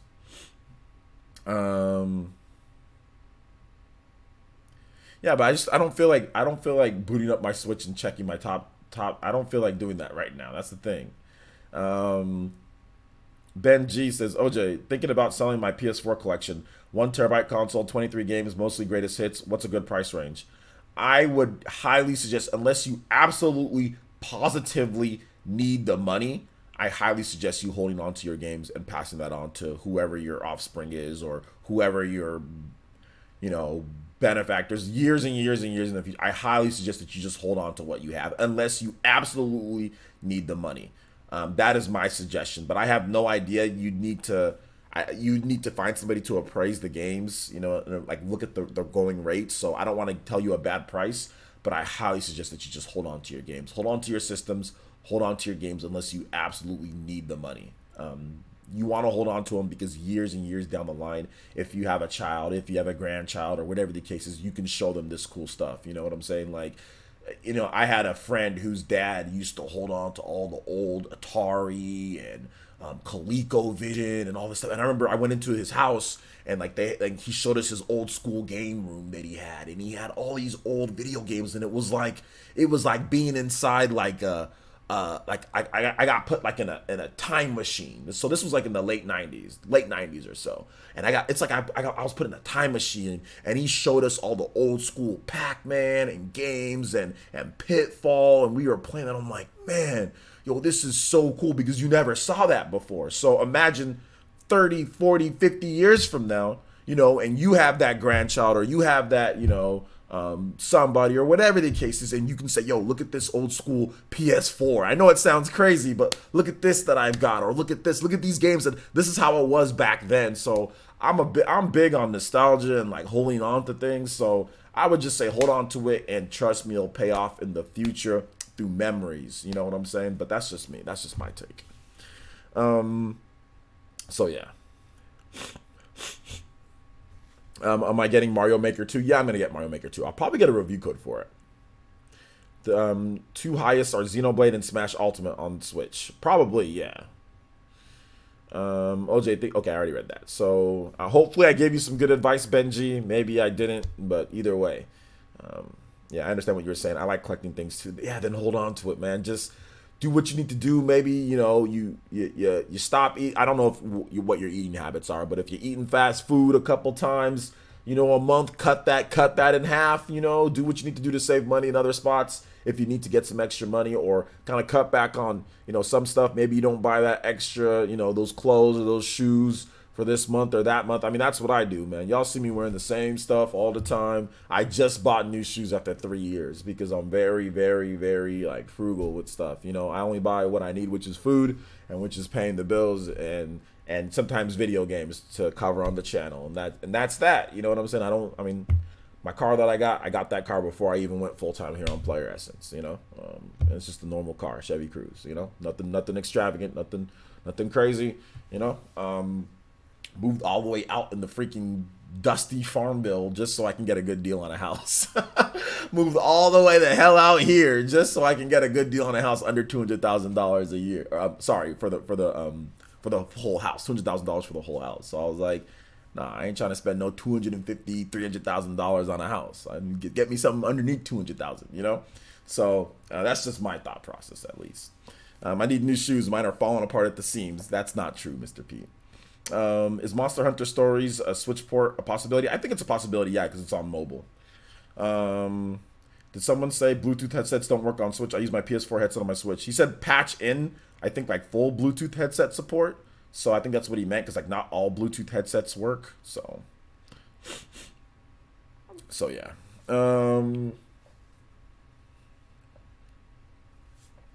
Any other questions, guys? I'll be more than happy to answer questions for like at least another good 30 minutes. I agree. Belle of Disney says, I agree. Hold on to them. Ready Player One book version. Imagine playing your favorite game with your child. Exactly. It's just cool to have like old video. And like I said, like in the future, I know this stuff just seems like normal, but in the future, you want to hold on to your systems. Like you want to make sure that you hold on to your systems, in my opinion. So yeah, man. Absolutely. If you guys do have questions, tag me at PlayerSense, #PlayerSense. So I'm more than happy to answer them. I asked about the Nintendo in China, but it got overlooked. Okay. Can you repeat your question? What was your question about Nintendo in China? I'm gonna send you pics when I when I'm from the gym, when I'm home from the gym. Okay. All right, man. I'm glad I got all you guys' input. Thanks. No problem, Benji. No problem, man. We're here for you, bro. I think Nintendo would do about 3 million in the first year, but that would be a real-time strategy that's popular in China. Could be more. Yeah, well, your thought process and VCs is completely different. Yeah, I mean, 3 million in the first year might be a little bit more accurate when it comes to it. So, yeah, maybe. Am I interested in Steam World Quest? Yeah, I've actually been playing a little bit of Steam World Quest. Akita1 says, I see Labo VR on the back. Have you tried it with Mario and Zelda yet? No, I have not tried it. I'm going to do a video on it coming up pretty soon. So probably that might be my Sunday project, would be my Labo video.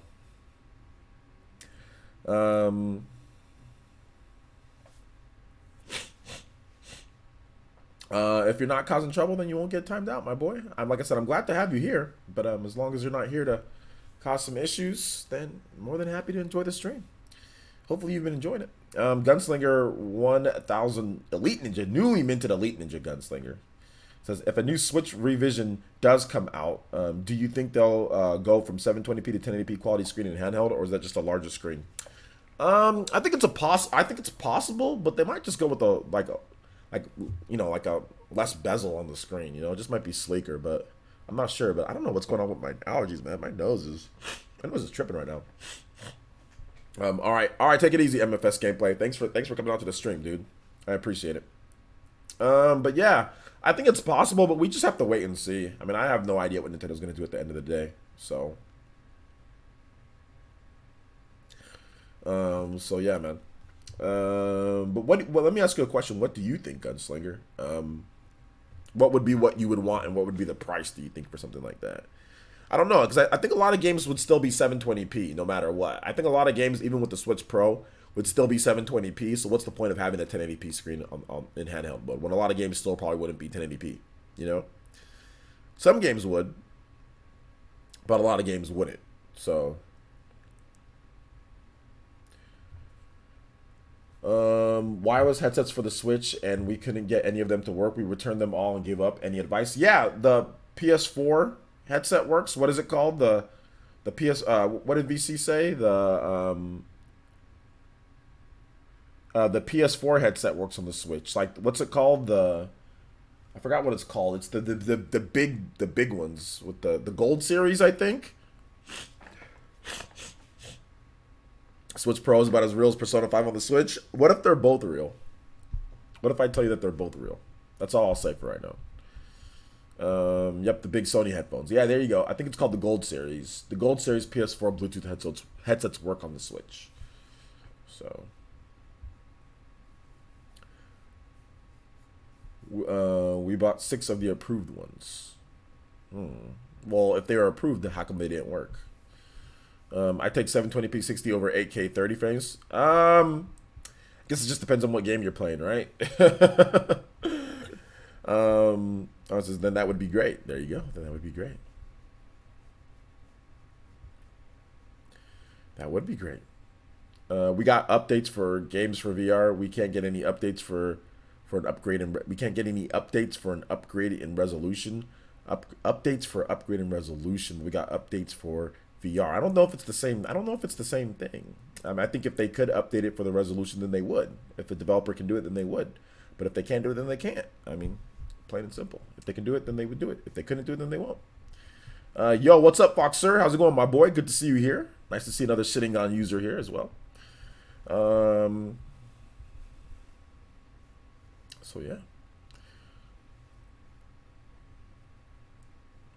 Let's see here. Any other questions? I would want an almost bezel-less Switch for bigger screen, and maybe they sell around 330. Yeah, I don't know if they'd ever do something like 330 or like, you know, any of those weird numbers like in between.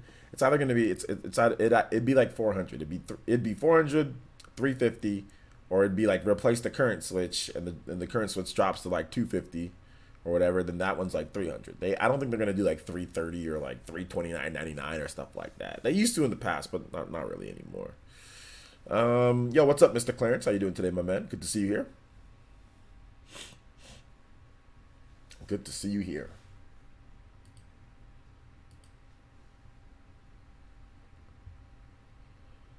We already talked about P5S on the channel. If you look up the videos, we talked about it. I already made multiple videos, and P5S isn't even in the title of this video. But if you have a question on it, I'd be more than happy to answer a question. But yesterday, I literally have 1, 2, 3 videos on it. So you can check out anything there if you want to know anything. I talked about it in a regular video. I talked about it in PE Live. And we also have, before it was revealed, we talked about it as well multiple times. So we already have all the lead up and build up and everything there. But if you have a question on it, I'd be more than happy to answer a question. But yeah, I already have a bunch of videos on it. So yeah. Nathan is Drake says, do you think Nintendo will support Labo VR with its own new games, or will they leave it just like other Labo kits? I don't know if they'll be supported with other new games. We'll have to wait and see. I think that's dependent on how well it does. Michael O'Brien says, were you a little surprised that the Switch only sold 2.5 million units? 2.46. So yeah, about 2.5 million. How much it sold in the US and Japan? They must have gone down in Europe. Yeah, Europe must have been slagging a little bit there. So I wasn't really I was a little surprised that Europe was so low, but everywhere else was pretty good. But I'm not really worried, obviously, because they've got a bunch of games this year. And there wasn't really a ton of games that were released in the last quarter, so it's not really too surprising at the end of the day. I mean, all we had was No More Heroes, New Super Mario Bros. Report, and Yoshi at the very end. So not really surprised.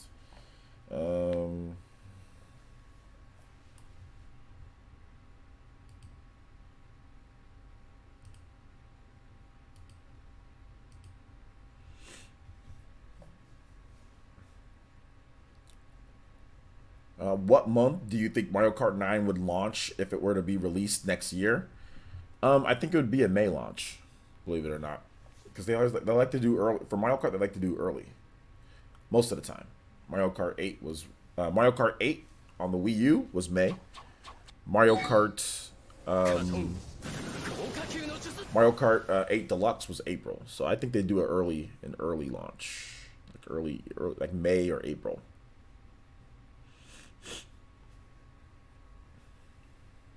Brandon Nichols says, been watching the stream for over an hour and YouTube just notified me that you went live.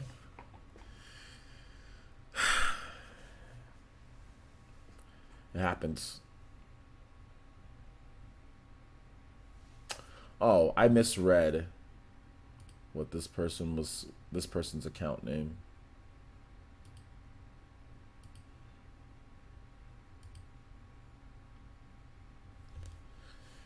But yeah, YouTube.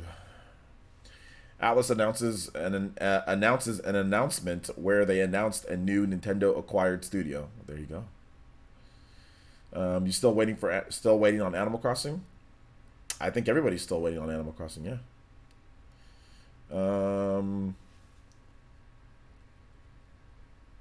I can't believe YouTube just notified you right now. Oh my gosh, YouTube. Man, you guys are amazing. YouTube just really hates they really hate my channel. Like there'd be times where, like YouTube, it's like, oh, it's great. There's so many people subscribing. Like, oh, we got all these new subscribers, and then other times it's like, okay, nobody subscribes. Like, okay, no promotion. It's just like, okay, yeah, all my subscribers are getting notifications. Everything's good, and then all of a sudden, nope, nothing. You know, like it's just, so yeah.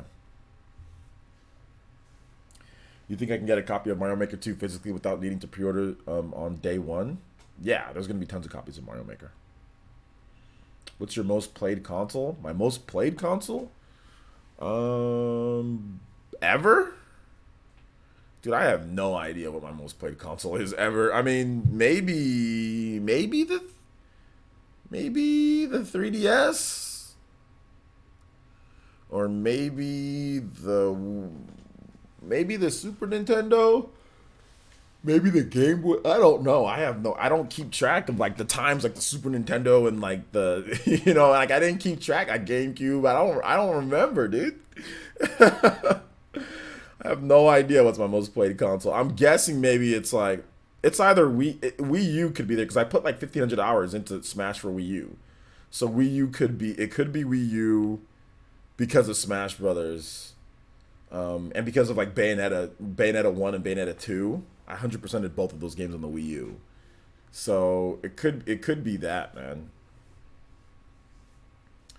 Yo, what's up, Monkey Boy?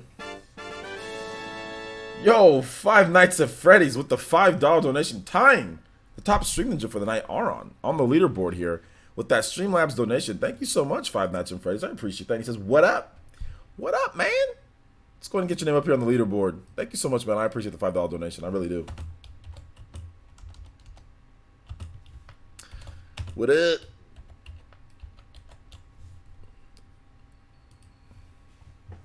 you go. Thank you for that shimmy. OJ, what are 10 games you think people should play before they died, regardless of platform? Dude, I have no... Bro, I don't know, man. I mean, let me just rattle off a few. It depends on preference, obviously, but Chrono Trigger, Mass Effect 2... Xenoblade Chronicles. I'm just saying franchises. Xenoblade Chronicles, Mass Effect, Chrono Trigger, Fire Emblem, Mario, Zelda. You know, the best game in those series, or pick one of the best games in those. You should all play those. What else? Like God of War, Bayonetta.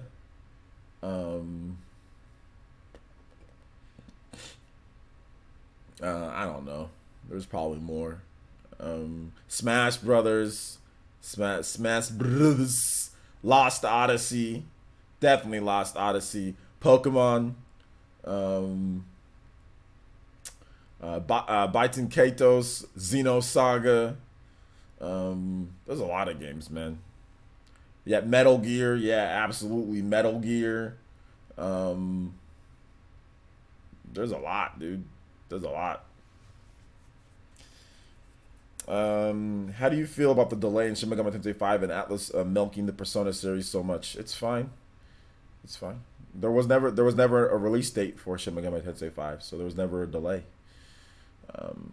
So yeah, it's fine. They can do what they want with their business.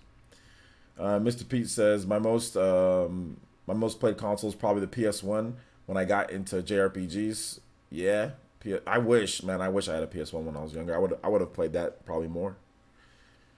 But I played the Super Nintendo a lot, or I played like my PC emulator with Super Nintendo games a lot. So when I was a kid, yeah, Castlevania too. Castlevania, yeah, absolutely. We haven't seen Toby for a while. Are we going to see again those Toby funny videos you used to make? Yeah, at some point, guys. Toby will be back at some point. Toby's chilling. You know, last time he was at the club. When he came back, he was at the club. So we'll see what happens next with Toby. But yes, Toby's coming back at some point. Yo, what's up, Jazzy?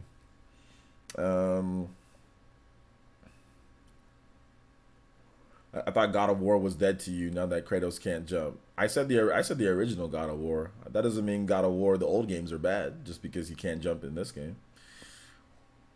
That doesn't mean I won't tell people to play God of War 2. God of War 2 is one of my favorite games of all time. Like, just because I don't like God of War the new one doesn't mean that takes away what I think about God of War 1 and God of War 2 and God of War 3. So nah.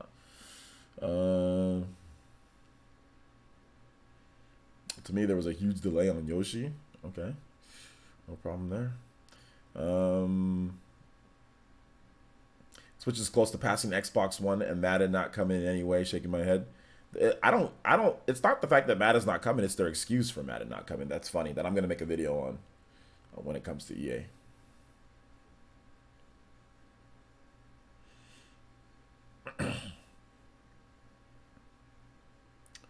Any other questions, guys? I'd be more than happy to continue answering questions for you guys for at least another 20 minutes. So feel free to let it go in terms of the questions. Tag me at PlayerEssence or hashtag PlayerEssence.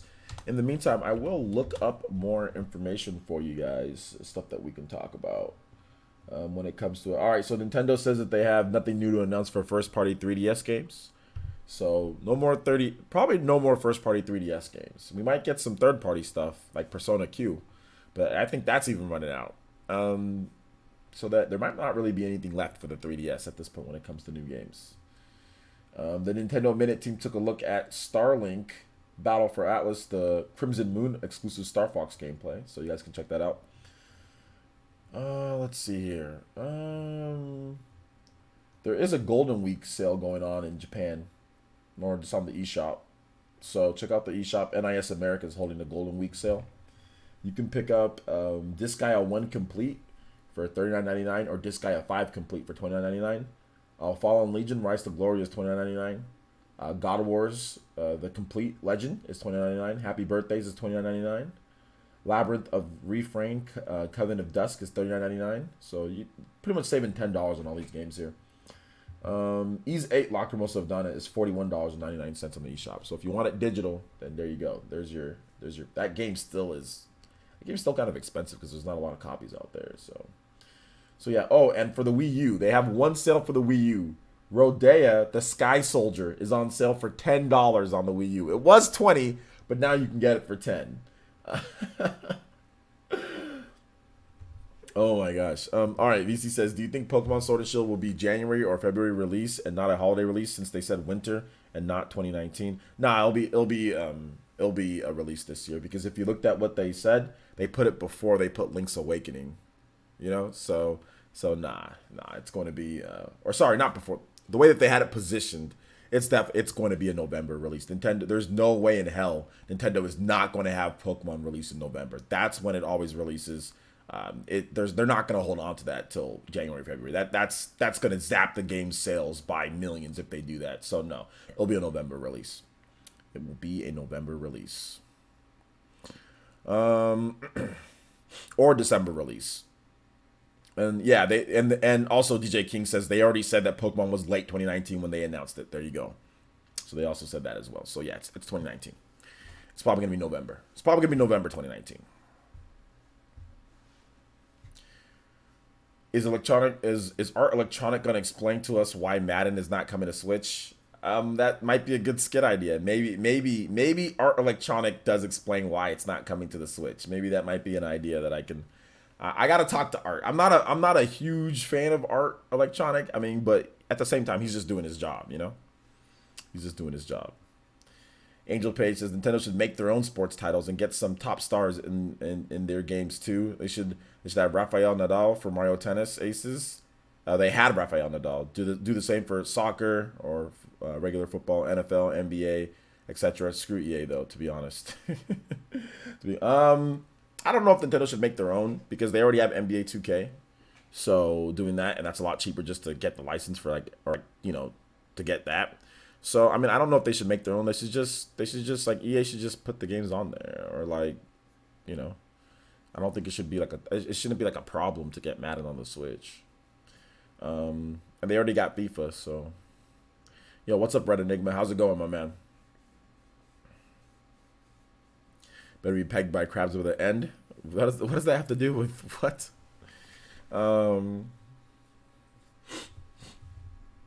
We use one of the secret goats. It did and still does some things better than Switch 2. That's true. It still does some things better than Switch, but overall, Switch just has way more games. And that's what it comes down to at the end of the day. I mean, you can have all the features that you want to. You can do all the different cool stuff. I mean, the Xbox One is one of the most feature-packed, best systems on the market. You know, it's not hasn't sold anywhere near as much as the 3DS, which can't do anything as much. You know why? Because of games. Because more people feel that the games that prompted them to buy a 3DS over Xbox One. So there you go. It's not just about what it can do; it's about the games. And unfortunately for the Wii U, functionality and games are a big part of it. And the gimmick or the main functionality of the Wii U didn't catch on. The fact that you can have a controller with a screen on it that's big and bulky, and that's fine, but it's a big, bulky screen. It makes it hard to play certain types of games. On top of that, you can't take it too far away from the Switch itself, or sorry, from the Wii U itself. On top of that, though, the software lineup wasn't necessarily the best. So I mean, while it did some things good, and I agree, definitely did some things in like terms like web browser stuff like that. But that's not what you buy a system for. At the end of the day, like you don't buy a system for, oh my gosh, look at this web browser. You know what I'm saying? Or like, oh my gosh, I got Netflix on this. Like that's part of the experience, and that's cool. But you buy a system for games no matter what. So that's the problem with the Wii U, is that it took too long to get all the good games. I hope Party Man says, I hope Mario Strikers comes back at some point. Yeah, that'd be great, man. Hey OJ, I just joined the Discord. Nice. Good stuff, man. Look forward to seeing you. Look forward to seeing you at some Smash Brothers and stuff like that. I'm good today. My Broncos finally got the QB we've been needing. Who'd the Broncos draft? Red Enigma. Because I know they got Joe Flacco. So who'd they get in the draft? I didn't see. Mr. Pete says, I hate the interface of the Xbox One, way too cluttered. Switch has the best interface in my opinion.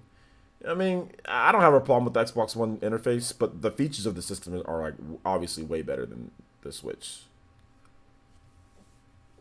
Drew Lock at 41. Is that the QB of the future? Second round pick? Okay, we'll see. We will see how he does. What's your favorite Sonic game? Super Smash Brothers Ultimate. The Wii U needed more RPGs. It needed a lot more RPGs. Five Nights at Freddy's says RGT opening an arcade $8.99 for store brand pizza rolls, Sprite, and an hour of play. Okay, good stuff. No, but to answer your question seriously, I'd probably say like Sonic and Knuckles. Sonic and Knuckles is my favorite Sonic game of all time.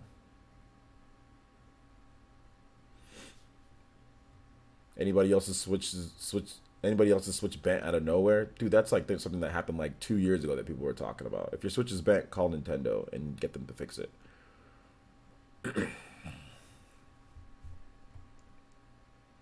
Mako is easy AF, boring. Okay. To be fair, the Wii U was my first Nintendo home console since the Super Nintendo. I enjoyed its library as well as backward compatibility, Miiverse, which should come back, Virtual Console, and free online. Okay, a couple of different things with that. So, backwards compatibility, obviously very good. Very good backwards compatibility. I like that, right? Miiverse is... I don't know about. I don't think Miiverse should come back. Miiverse was just or if Miiverse does come back, it needs to be integrated into the dash way better. The problem that I have with Miiverse is like booting it up. It took way too long. And then like even like you couldn't see messages that you got in Miiverse. You couldn't see them on the home screen. So you have to boot up a menu just to see your messages each time. And like it might tell you got a message, but it didn't tell you like who you got a message from. There was so many issues with Miiverse. I mean, but there was some cool stuff with it, but I really don't think it needs to come back, to be honest. Like the news section to me, I've been on the news section way more than I spend on Miiverse. Because the news section, it's quick. Any type of news that you want to see, bam, it just pops right up. You can see that. Nintendo used to use Miiverse too for news as well, but it was just like, it's just too slow loading in. Like it was just too slow. That's the problem with Miiverse. So if they integrated it and made it better, then yeah, that'd be cool. Like integrate it into the home dash, integrate it to where you don't have to boot up and then it's like telling you different times and different regions or parts of the world. Like I don't need to do all that for Miiverse. It was just too slow. That was the problem with my problem with Miiverse. It was a cool concept and in theory it was great, but it was never integrated to the best of its ability. In terms of everything else that you said, in terms of Virtual Console, I mean, yeah, Virtual Console is great, but I mean, it's just like it's the same games we've been playing. Like, I'm not huge on Virtual Console. I know a lot of other people are though, so I'm not going to knock that point. And free online, that's also great too. Free online is great as well, but I mean, Nintendo didn't even have that many online games at the end of the day. So, I mean, like, they had a few. They had a few online games at the end of the day with a lot of the games. So, there you go. But yeah, free online is great. Free online is good. Dang, I missed most of the whole stream. Darn you, haircut. It's all good, man. Sometimes it happens. I remember looking at the Smash Meverse for all the Sakurai's daily posts. Yeah. It's just easier just to get that stuff out on the internet. You know what I'm saying? Like, or just put it in the news section. Like, I like the news tab because it's just quick and it's just like easy. Like, it's so. Oh my God! What is this? Yo, Abaddon with the Toby Blaster. Yo, Abaddon swooping in like the fourth Hokage with that Toby Blaster, showing us the hidden ninjutsu. Says Brooklyn, hey Fat Albert, smash, Brooklyn smash. Shout outs, man. Thank you so much, Abaddon. I appreciate the $20 donation. You guys give some love to Abaddon, Elite Ninja here in the village with the $20. That does make you, Abaddon, the top stream ninja of the night, man. So I appreciate it. By the way, Abaddon, your music series is freaking dope, man. I went on a little bit of a binge watch the other day, yesterday, and a little bit today. Good stuff, man. I know it takes a long time, and I know maybe not as many people, you know, are watching at this point, but man, that is cool. That is a cool series, dude. That is a really cool series. You know what would be cool too, though? And this would probably take too much time, and I know you don't have the time for this, but you know what would be really cool if you actually, like, had some of the gameplay with the remix track at the end of it. Like, so let's just say, like, and I know that that's gonna be too hard because there'll be some places like you'd have to find the part of the game, then play it, then record it. But if you actually like recorded some gameplay, like just for some, not all of them, but for some of them, where you actually, like, for example, like the Sonic one, right?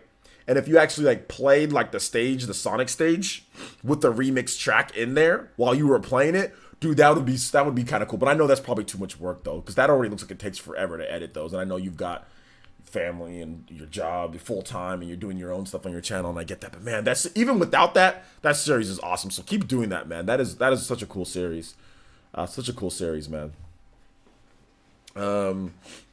Let's see, OJ preaching the truth. My 3DS is my favorite console, but thank you so much, man. I appreciate the Brooklyn Smash with that $20 donation, man. I really, really, really do appreciate that. Thank you. Patriots #1 at cheating? No, I'm joking. Yeah, Patriots have been pretty much the best sports franchise in the past 15 years. They've just been dominant. Even like the past 20 years. They did get the Super Bowl back like in the mid-90s too. And they've just been going to the Super Bowl all throughout the 2000s, throughout the 2010s. I mean, they're in the Super Bowl all the time. So, yeah, for pretty much the past 20 years, they've been the biggest franchise out there, even more than the Lakers, you know? So yeah. In terms of like overall sports, obviously basketball versus football. And I'm not talking about Premier League or like European soccer or anything like that, or like European football or anything like that. I'm not talking about that because obviously there's big teams and all that stuff over there too. So yeah. Let's see here. It says, what just got here? What conversations did I miss about Marvel Ultimate Alliance? Yeah, there's a brand new trailer that shows off like the new visuals in the game. Like the sharpened visuals. Looks a lot better than it did before. So if you haven't seen it, make sure you check it out. It's a Japanese. You can go on Nintendo Everything and watch the trailer. It's 30 seconds though, so I might as well just go ahead and show you guys again. We can do another little reaction to it, I guess. So we can take a look at the graphics too, because somebody was saying that that it looks kind of like too cartoony or whatever compared to before. So we can all kind of, I guess, make up our own decisions. All right. So actually, let me just minimize this. Let me just go over to the page again. All right, here we go. So yeah, here's the new trailer. So the game just looks a lot sharper. I mean, this is through YouTube compression that you guys are seeing it. It's in Japanese, so that you guys won't understand what they're saying anyway. But it just looks a lot better. I mean, there's textures and fibers. The lighting looks a lot better. So yeah, these are all in-game shots here.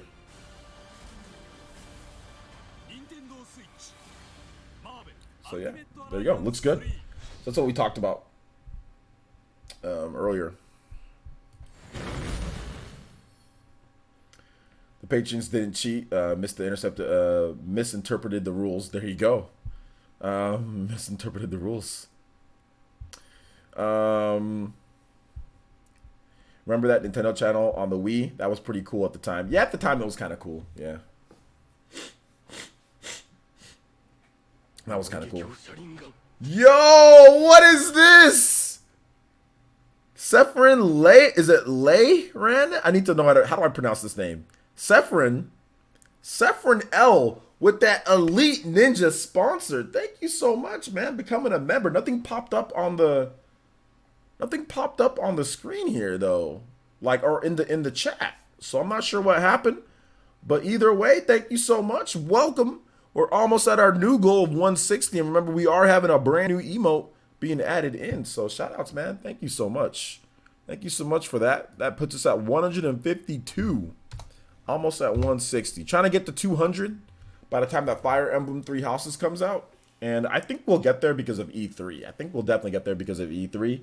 But we're really trying to push my ultimate goal, which would be really cool if we can get to like 1,000 by the end of the year. But that would probably be too hard since we've been doing this for more than a year. But that would be really cool if we can get to 1,000 by the end of the year. But I'm really going to push with like doing more events and all that. I just got to get some things figured out.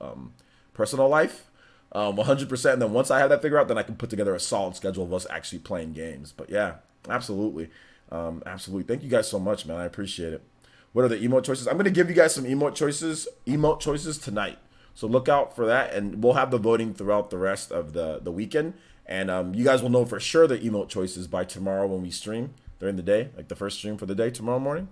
So yeah. But overall, like, you guys can throw, if you're an Elite Ninja here in the village, you guys throw out some emote suggestions. I'll be more than happy to answer, or like if you guys have suggestions, can I hear some? Just tag me at Player Essence and put your emote suggestion. Even if you're not an Elite Ninja, just go ahead and put out your emote suggestions, and I'll take it all in. I'll see what you guys kind of want. All right, Hunter.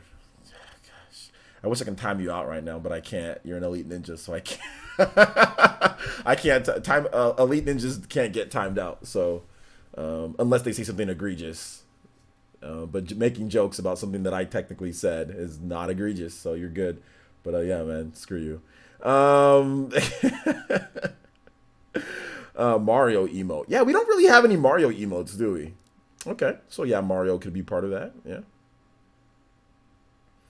We need Shulk with the stupid face in Xenoblade 1. Well, how many Xenoblade emotes do we already have a couple Xenoblade emotes, don't we? Captain Planet. Okay. That's also another stupid suggestion. Yeah, we really just have, like, we have Smash Brothers. I don't know why we have a Star Fox emote. Like, that might need to go. That might need to go. So we might take two, like the top 2 emote suggestions, and replace that. That might need to go, that Star Fox emote. Because we ain't getting no new Star Fox, bruh. Not anytime soon, at least. Don't deny me. Good luck, content. You should hit 1,000. It definitely won't be easy.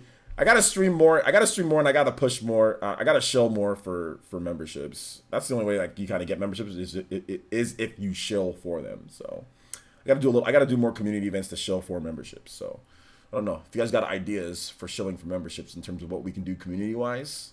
Let me know too. Bayonetta emote, yeah. Bayonetta emote, yeah. We can definitely have that. Maybe like the Bayonetta emblem. Let's see here. Michael Rodriguez says, "Hey, person, sorry late to the stream." Yeah, you're really late to the stream. About 2 hours to be exact. What info did you have on Metroid Prime 4 hirings? Basically, we went over all the different hirings, so they're really ramping up for Metroid Prime 4 development. 128 person Smash tournament. That would take a long time to put together.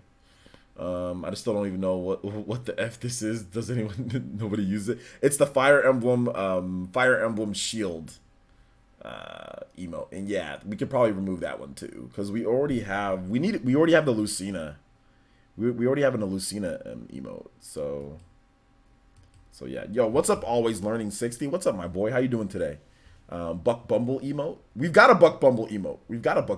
It's already here. Bam. Can't wait for OJ to play Saints Row 3. Yeah, Saints Row 3 coming next month, right? So yeah, I'll be picking it up. Princess Peach could be an emote. Actually, since we both like Peach. Yeah, I was thinking about some type of Princess Peach emote that we could do. But like I said, you guys will be voting on this. So I'll probably take like the top 2 or 3 and replace some of the emotes that we do have. So we'll get one new one that's never before been on the channel. Then we'll probably replace the Fire Emblem one, and we'll replace the Star Fox one. Can we get a My Hero Deku emote? I can put that in the here, let me write this stuff down so I remember, because I'm gonna forget. All right, so Princess Peach. You said My Hero Deku. What else? Chrono Trigger, and I'll join. If you join right now, Devon, we will definitely get a Chrono Trigger emote. You join right now, and I will 100% make a Chrono Trigger emote. If you join right now, but I'll put it on the list. But if you join, it will be, because Chrono Trigger is my favorite game of all time, one of my favorite games. So I will, if you join today, I will definitely make it. I will enable it as early as Saturday. I will make a Chrono Trigger emote tonight.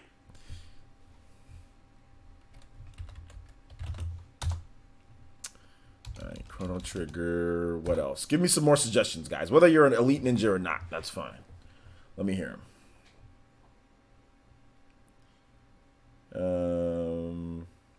Yes, Mr. BDS. Thank you. I was playing Star Tropics like a week ago, and it's hard, but not bad. All right, there you go, Knack. You know, I'm not a big fan of Star Tropics, to be honest, but hey, I know a lot of people like the game. Birdo? I don't know about Birdo, dude. Final Fantasy? Yeah, okay, Final Fantasy. Especially with Final Fantasy games coming out. I gotta check them out. I think my Final Fantasy came from Play Asia today. Final Fantasy 10/10-2. Titus laughing. Some people call him, is it Titus or is it Titus? I always call him Titus, like Ty, or is it Titus? It might be Titus, but Titus sounds like Cletus, you know, like Titus. Okay, so like, yeah, Titus. That's what I thought. Mike Jones, Nights from Nights into Dreams, or Gex emote. Those are all kind of obscure. I don't know about any of those. Titus laughing might be hard to do.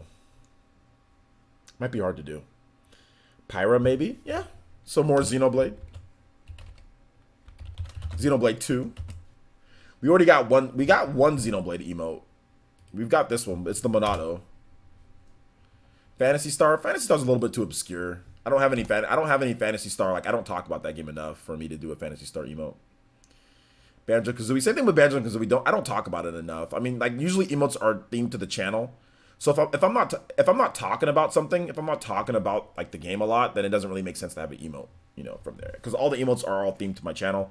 All the stuff that's here, we talk about a lot. That's why I said I don't know why Star Fox is here, because like they don't really talk about. Oh, maybe it was like Star Fox Battle for Alice or something like that. I'm not really sure. Star Fox Battle for Alice, Starlink Battle for Alice with the Star Fox content. Maybe that's why. So yeah. Ukulele? Nah, I don't really talk about that. Kid Icarus.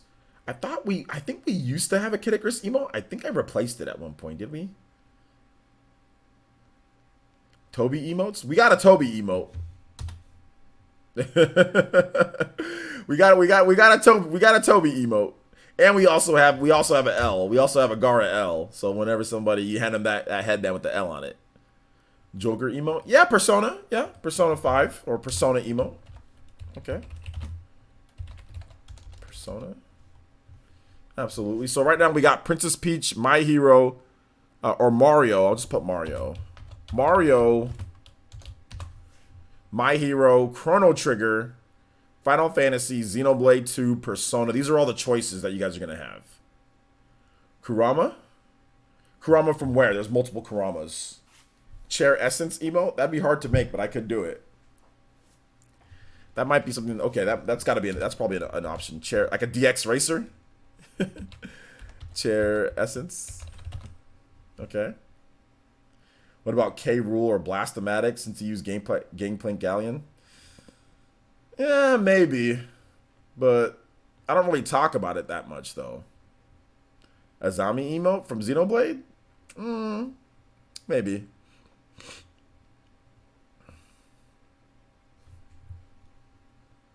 Yeah, I don't even like King K. Rool. Isabel? No, I don't talk about Animal Crossing enough to do Isabel. More FE emotes. Well, we might be getting rid of the FE. We're gonna get rid of a FE emote. We got two, because we've got these two FE emotes. We got Lucina. We might replace both of them. Lucina's my waifu though, so I might make a better Lucina emote, or I might just replace both of them. But we need at least one Fire Emblem emote. Shin Megami Tensei, yeah, Shin Megami Tensei. Okay. Bayonetta, yeah, we need Bayonetta. Somebody already made that joke, Aaron. Hunter already made that joke. We ain't getting that. You guys, if we get 1,000 members, I'll make that emote. If we get 1,000 members, that emote 100%. When we get 1,000 members, 100%. Astral Chain. Okay, I can put that in the list here. Astral Chain. Okay. Damn, I wasn't paying attention. Yeah, Hunter made that joke at the very beginning. Yeah, it's probably gonna be a year, maybe even longer, because it's been what? I don't shill as much for memberships though. If I shilled, we'd have a lot more, but I don't shill as much. But it's already been like a year and like a half, and we have 150. So getting to 1,000 would be really tough. It would be really hard, super hard. Splatoon. I don't play Splatoon a lot, but I'll put it in the list. Summer Shill season. Well, I don't know how would that emote be. Or you're giving me. Okay, you're not saying about an emote. You're saying like we should shill over the summer. Yeah, summer we can shill. I'll start shilling more, but in a good way, not in a bad way. Like I clickbait, but not in a bad way. I clickbait in a good way. So yeah, we'll start as in like shilling, as in doing more events, telling people, hey, if you member up, you can play. So stuff like that. So it's not just like, hey, member up for nothing. Like doing actual streams where we're playing multiplayer. We need to play multiplayer games more. That's the biggest thing. That's the biggest thing that we need to do more. It's just that I just don't have any time because I'm just freaking editing 5 million years out of the day. I'm editing for 5 million years in a day. I'm always editing. I'm always editing. And I overwork myself, you know, to where I didn't do an early stream today, where I can only do one stream today because I worked 2 15-hour days in a row, and I was exhausted. Castlevania, yeah. Castlevania. Good call, Gunslinger. I think showing like doing more events, giveaways, and communicating with other potential fans, friends, members. Yeah, that's exactly that's the thing that I haven't been doing, just because I haven't had time. I just haven't had time to do as much of that stuff that I want to. I mean, I really only have time to stream for like long hours, like once a week, once or twice a week. Other than that, we have to do our PE lives and our shows because that's what most people come here for. They don't come here to see me show like play video games all day. Because people just don't. That's the thing. People just don't come here to see me play video games or see us play video games. But you guys help out, so therefore we can play games a few times out of the, not even a couple times out of the week, maybe once or twice out of the week. We can play games for like 5-6 hours or whatever. So.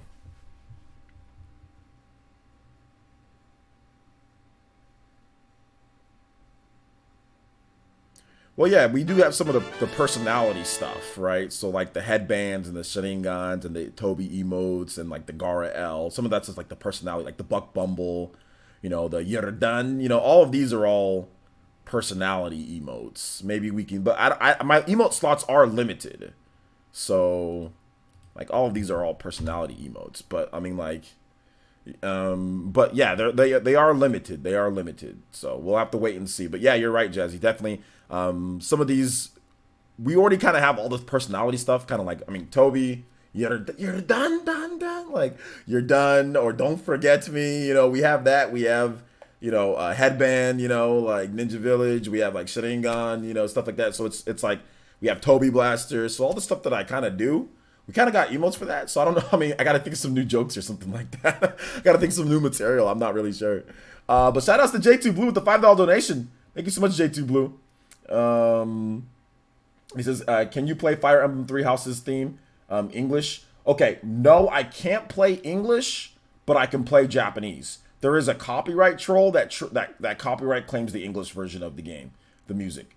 But the Japanese version, I can play that one for you.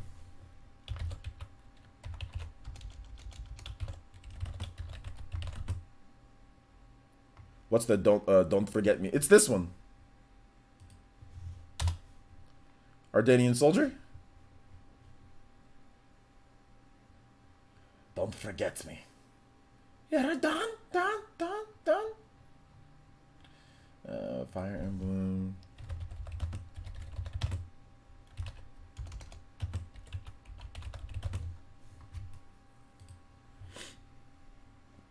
All right, so thank you, J2 Blue. Thank you for the $5 donation, man. I appreciate that. And we'll go ahead and get your music playing here.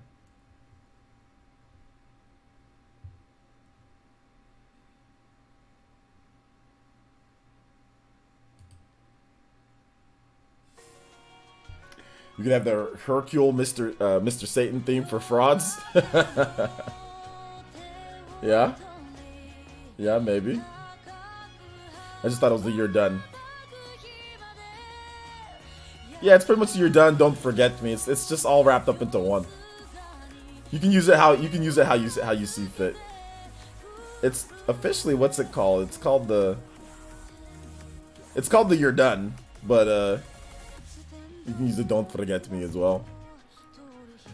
Dollars in your pockets emote? Yeah, some yeah, dollars in your pockets. Okay. Remember, we're gonna select like 2 or 3 of these. So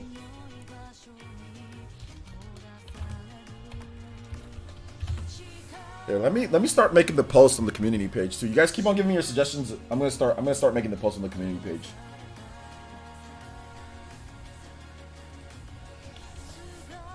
I still do dollars in your pockets. Yeah, I did it just the other day where I was like, dollars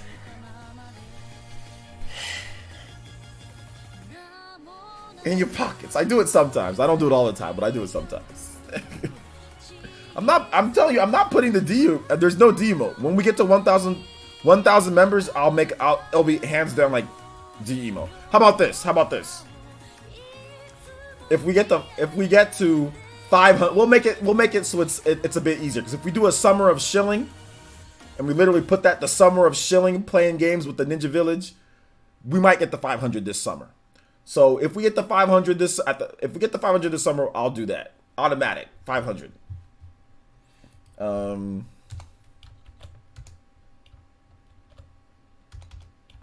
right, so.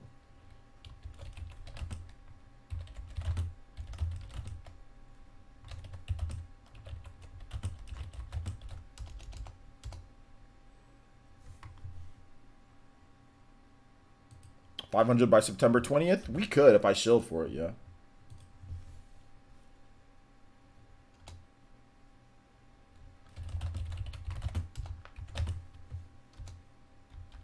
Alright, so I'm starting to make the post. We need a quad emote. I don't know how I would do a quad emote, dude. Because like that kind of goes in line with the Buck Bumble, right? So I don't know how I... just, a picture of just me like this. Oh my gosh. So 500. Okay, yeah, I already read that.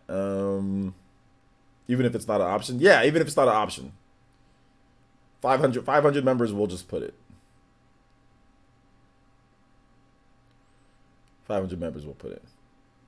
Yeah, that might be like the Fire Emblem emote.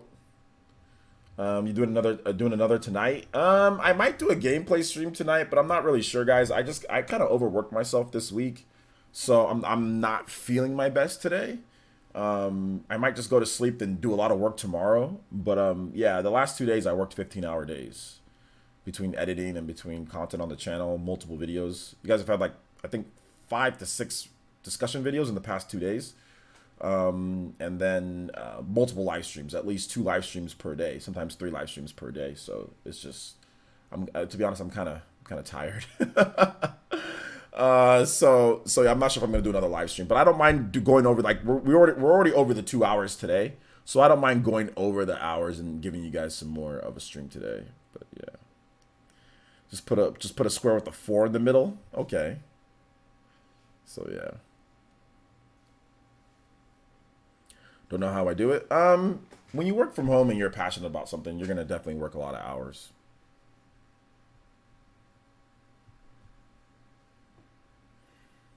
And I'm not asking for any pity or anything, Philip, with your stupid blank avatar. But yeah, I'm not asking for pity or anything like that. I'm just saying I'm just a little tired from this week. That's all. It's all good. Like, I like working this many hours. You guys know me. When we get into house tour, later this year, 100%. Once I fix things up, later this year.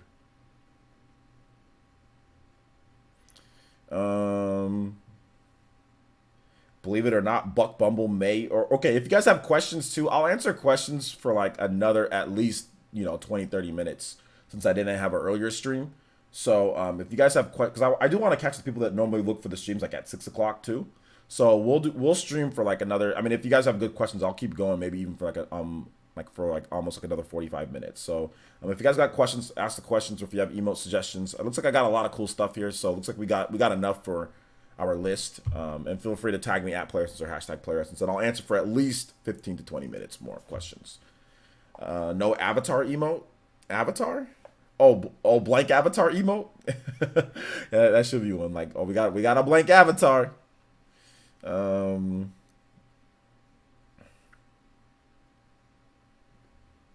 Chungus? Maybe that's something for Mandy when Mandy gets emotes. Maybe I don't want to steal her emote thunder. What is Mandy's live though right now, so we gotta rate her once. She's playing Monster Hunter World. That's cool. Will you still be a member if you unsub? I think you still would be, yeah. Because YouTube doesn't tell you who subs or not. On on here, I can't tell who subs, and you can hide your subscription status. So yeah. I don't know who's a sub and who isn't from people that are here. So that's why sometimes I'll question, like, are you a sub? Like, if I don't see a name that I recognize, I'll question if they're a sub or not.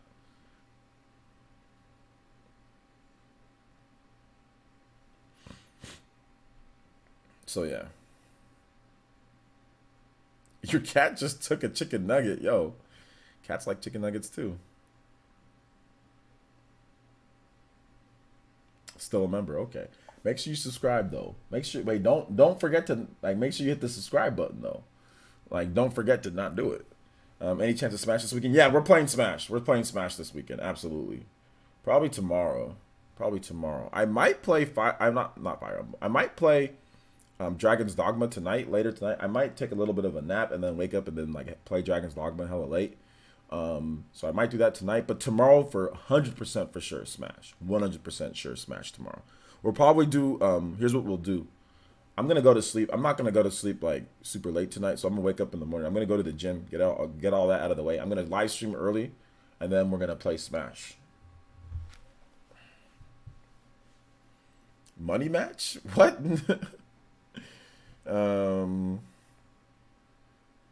If there's a Switch Pro, I hope the power is at least base PS4 or near that. Probably not. $5 money match? $5 money match? Why? You guys already pay me to play against me. And then a money match on top of that? That $5 money match is so pointless. I'll only do a $5 money match in person. Like, I'll only really do money matches in person. The only reason why I did a money match with that guy, that I offered to do a money match, was because he said that the only reason why I offered to do a money match online, because it's online, is because he said he'd 3-stock me with random. So I said, okay, you're that confident, you're that good at the game, then he said he'd do that online, I'm like, okay, well then heck, $100 money match then. But I'd never money match somebody else online, nah. Only in person, but yeah.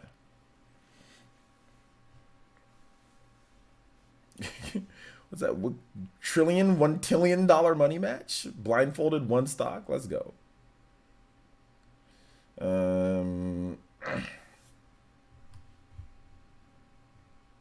To too many factors online, to be honest. Yeah, there's too many factors. There can be a lag spike. Mom turns on Netflix, some other stuff like that. So yeah. Do I think Buck Bumble could have a chance of becoming Smash DLC? Of course, yes, absolutely, absolutely. Did you watch my video on Smash DLC? I clearly said Buck Bumble is one of them that could be Smash DLC.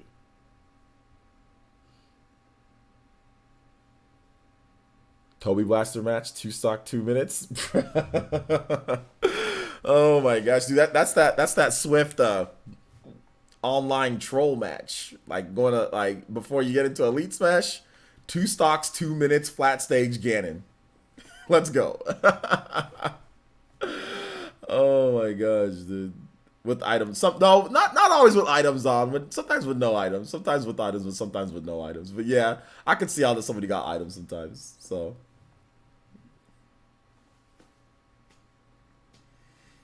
yeah. Murdoch Welcome says, so did I make it for the last 2 minutes? LOL. Was umpiring. Yeah, you made it. You made it here. We're still gonna have a little bit more. We're still going for a bit, guys. Make sure you hit that like button. If you have not hit that like button yet, make sure you hit that like button. Maybe a notification will be sent to somebody who's been waiting for the stream all day and didn't get one. Buck Bumble's not gonna be in Smash. You really think Buck Bumble has a chance to get in Smash? Are you serious? You gotta be joking, Mac. You've gotta be joking.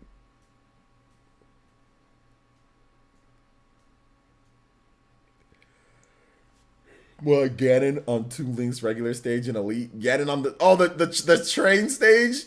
That stage is actually cool to play. Like if you're just messing around, that stage is actually fun.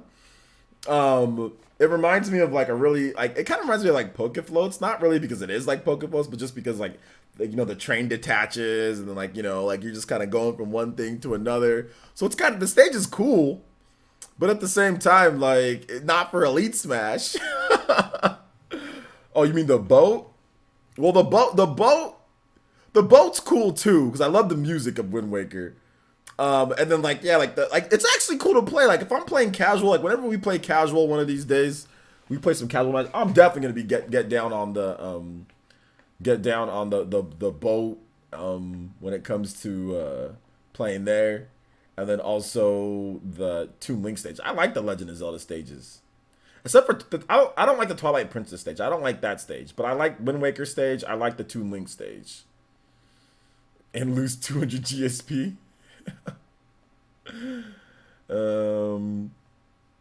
Let's see here.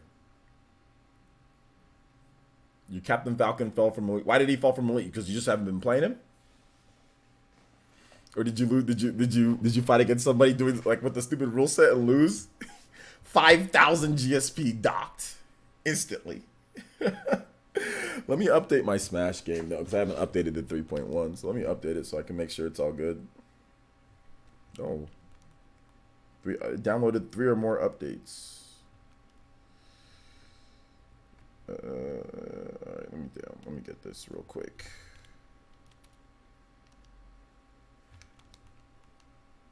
Oh, it already updated it for me. Never mind. Auto update, boys. Or I might stream SteamWorld Quest and just start up a new file and just do from the very beginning. Might do that. Mega Eevee with the subscription. Thank you so much, Mega Eevee. Welcome to Elite Ninja Village of Player X. Everybody here in the chat, please welcome Mega Eevee. Thank you so much. Appreciate the subscription. Thank you, thank you, thank you.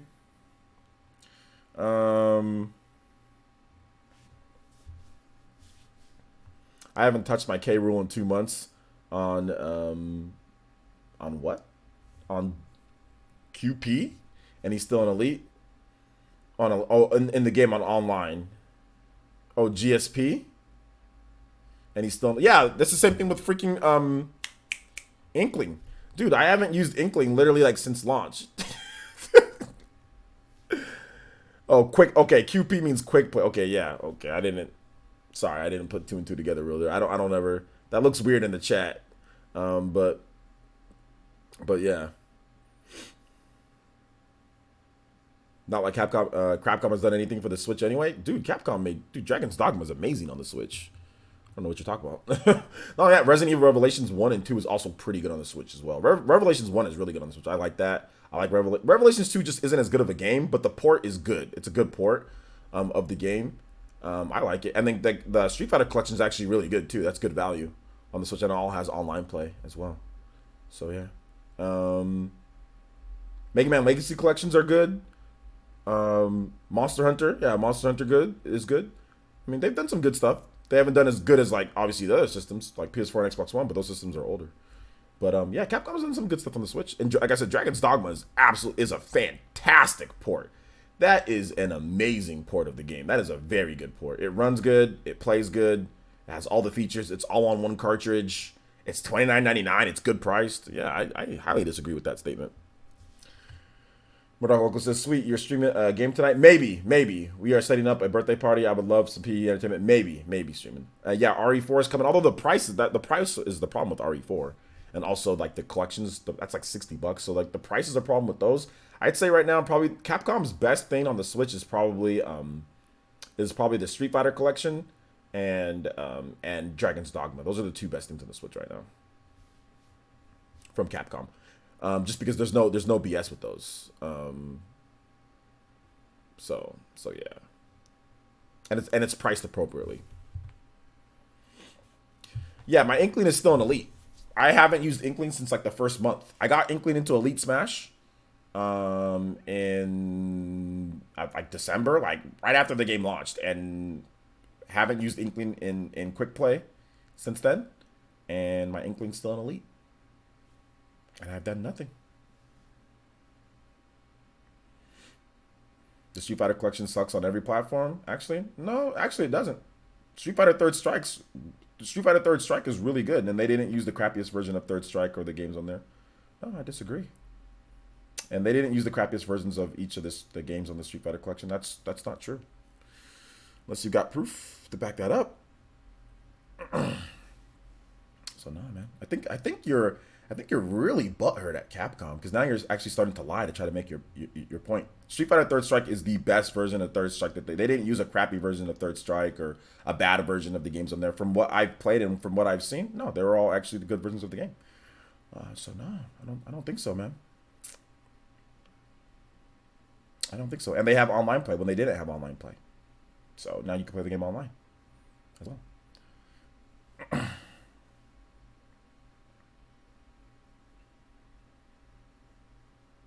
And once again, Dragon's Dogma is not only digital only; it's also physical as well.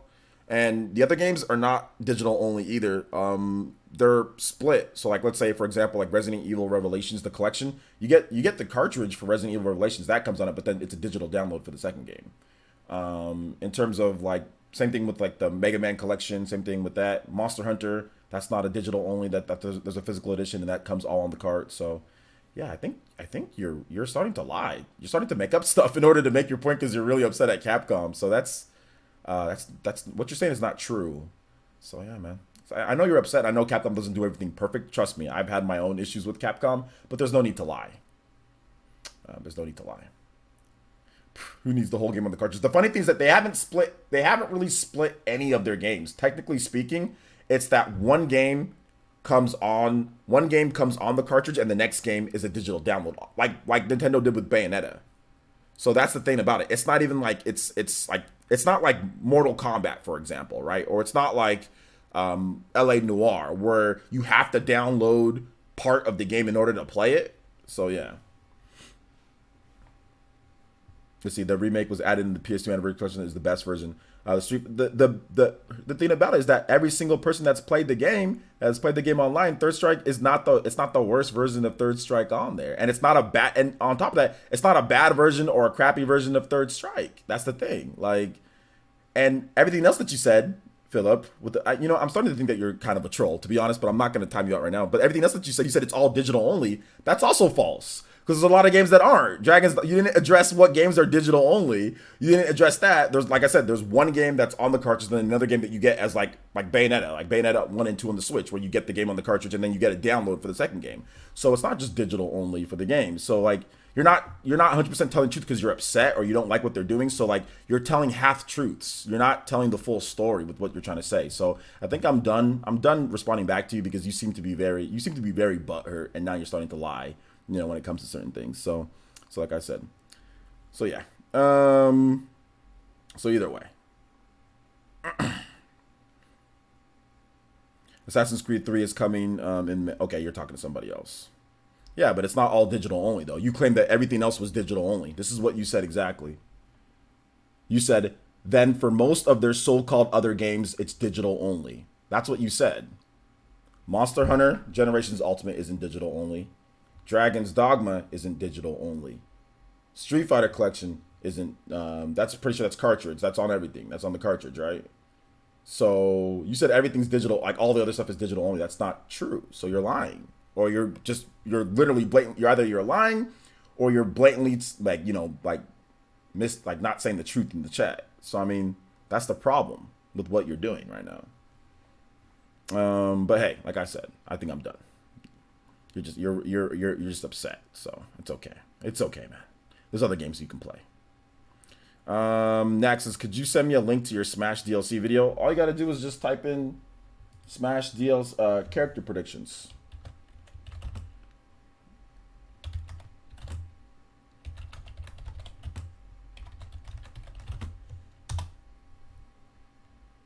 Most of the other games aren't digital only though. That's the thing. If every game is split, then you also have games that are on cartridge physical, then it'd be about 50-50 or over 50%. So most of the other games isn't digital only. That's the thing. And you didn't give any examples. You didn't. So yeah. So no, that's not true. But once again, I think I'm done. I'm done with this. Let me link this video for you, dude. I'm not arguing with this dude anymore.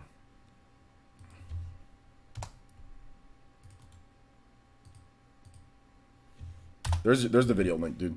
Have you seen my stage yet in Smash? Yeah, I've seen it. I've seen it. You put it on. I think you DM'd it to me and I saw it. So yeah, man, cool stage, dude. Thank you for that. Picking up Saints Row the 3rd next month on Switch. Yeah, Gunslinger. I'm definitely picking it up. Absolutely, my boy. Devil's 3rd Switch port. I don't think that's happening, man. I don't think that's happening.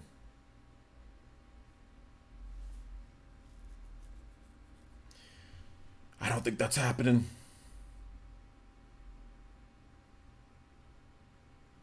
Yeah, you guys should check out that Smash DLC character prediction. Like, that only got like 3,000 views. So, yeah, definitely check it out.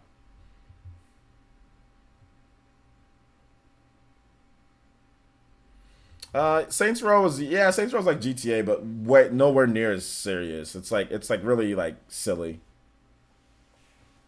Did Xenogears ever get remastered in HD? No, I wish it did, but no, there's been no remasters or like real re-releases like with upgrades and stuff of Xenogears. It's just been stuck on the original PS1 game.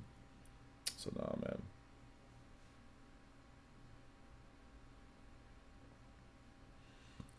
Ty says, I might be wrong, but didn't Capcom say they would port DMC5 if Dragon's Dogma did good?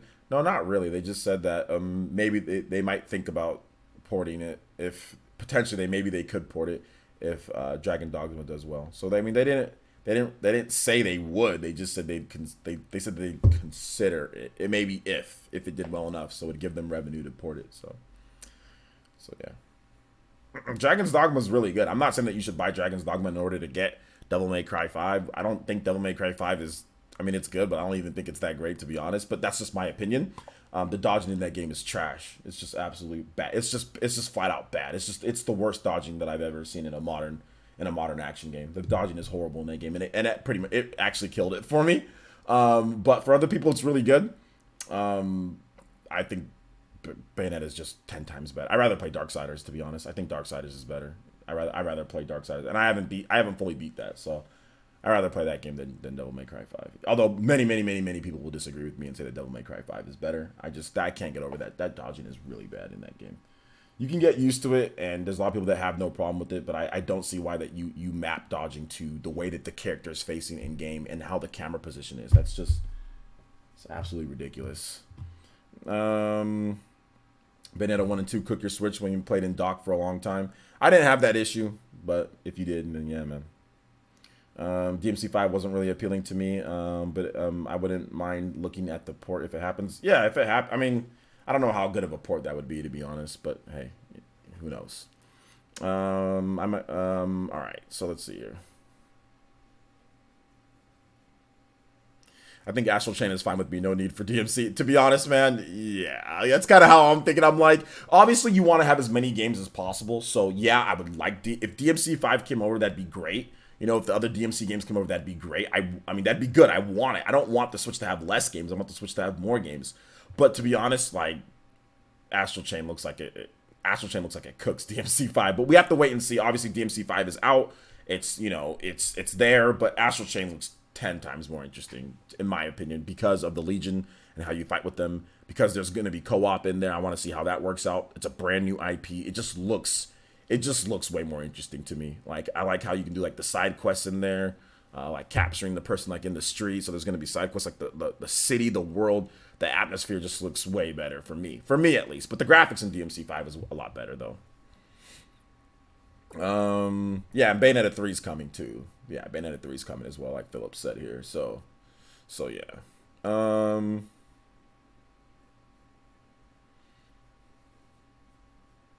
Astral Chain representation in the Fighters Pass? I don't think so, because the Fighters Pass was already decided before Astral Chain was even like a real thing. So if they didn't get Xenoblade Chronicles 2 in there yet, you know, in the game, I doubt that Astral Chain would be one of the games that they got in there, since they already decided the Fighters Pass characters years ago. So I'm not even sure Astral Chain was even in development when they said, okay, Fighters Pass characters, we know what we're going to pick. Nintendo isn't picking the Fighters Pass characters now, guys. They finalized the roster and the Fighters Pass characters a couple years ago. So that was already finalized a while ago. So yeah. Astral Chain is my biggest game to look forward to in 2019 so far. Astral Chain and for me, it's pretty much Astral Chain, Fire Emblem. Those are my two biggest games this year. Astral Chain and Fire Emblem that I'm looking forward to. I'm also really looking forward to Pokemon 2 as well. So yeah, that game's looking good. Bayonetta 3 went from 2019 to TBA to be any thoughts? I thought it was always TBA though. I think everybody kind of knew it wasn't going to be 2019 though. So, and I talked about that. I already talked about that in a video as well. Like my video that what video was it? I talked about that in my Nintendo's financial reports and 2019 Switch lineup shocked me. So I already talked about that in the whole 2019 lineup. So yeah, I never thought it was coming out 2019. Nintendo never made indications that it's coming out 2019. And I think once they said that, hey, we're still working on Bayonetta 3 and Astral Chain is coming out this year from Platinum, I think we all knew that it's going to be not 2019. So not a problem.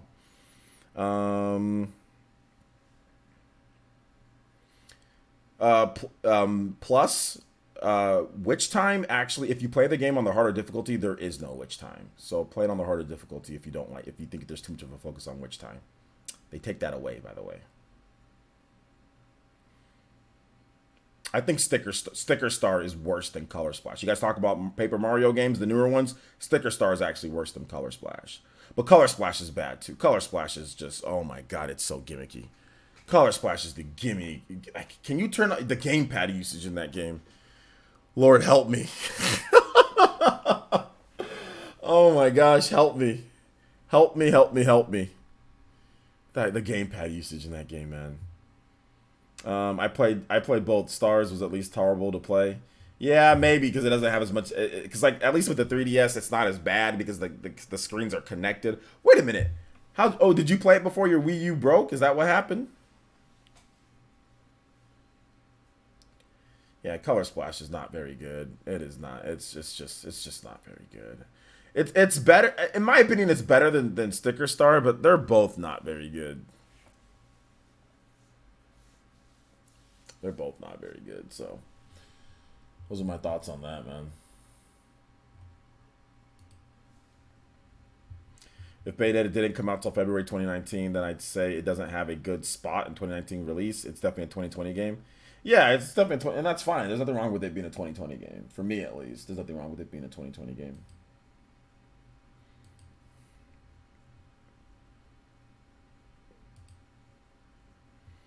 Keep the questions coming, guys. Keep the questions coming. I guess I can go for 3 hours on this one, right? We're already at 2 hours and 38, so we might as well just answer questions to run out for a full 3 hours. So keep the questions coming. I'm doing some light editing while you guys' questions filter in, or some light maintenance on the channel. So don't mind the clicking. This is how much, you know, your boy. Oh snap! No, you guys are hearing the video. Okay, never mind. All right, here we go. Just need to put some closed captioning on my last video. All right. Did I say? Well, wait. Are you talking to me? Or are you talking? Oh, you guys are talking to each other. Okay. The most 5 wanted Switch games I want are Astral Chain, Fire Emblem Three Houses, Marvel Ultimate Alliance, Daemon X Machina, and God Eater 3. That's a good list, and we'll have all of those games out on the Switch by the end of August. Think about that. Think about how awesome that is. I don't even have time to play all those games.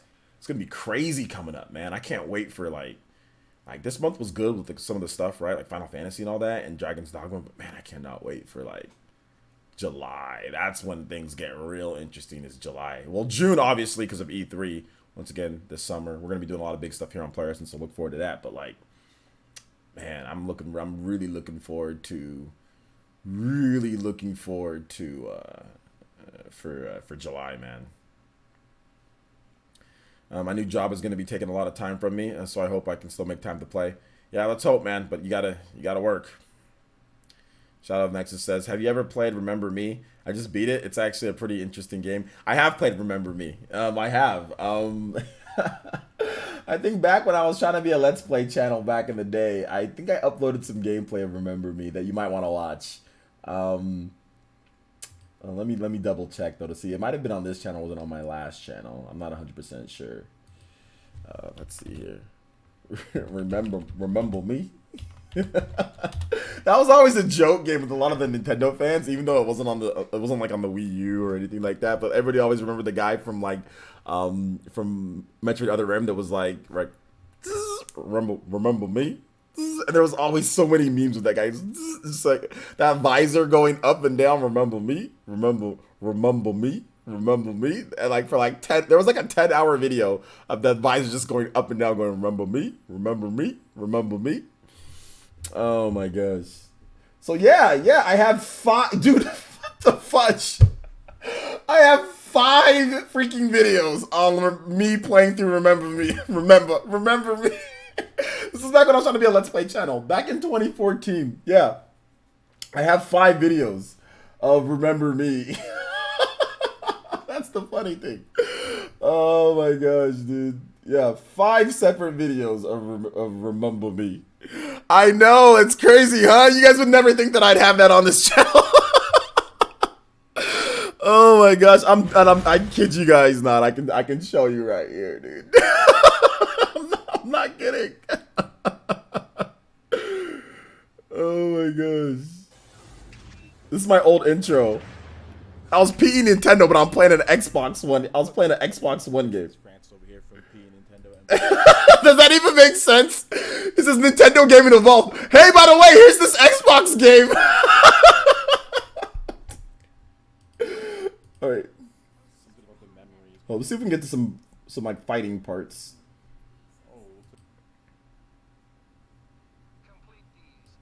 This is a very interesting game. So it's good to see another strong female lead. The graphics are good. Somebody else. Like the graphics are actually, this is a 360 game. The graphics look great. Slow. These are the same developers who made Fallen in line. Life is Strange. So if you've heard about Life is Strange, these are the same people who made that game, Life is Strange. This is a Batman Arkham clone. Nintendo game. Let's see here. Let's see if we have part 2. Okay, let's go to part 2 because this is just me running around like an idiot. The whole thing. Let's go to part 2. Yeah, I put like this. This is Arkham clone confirmed. Yeah,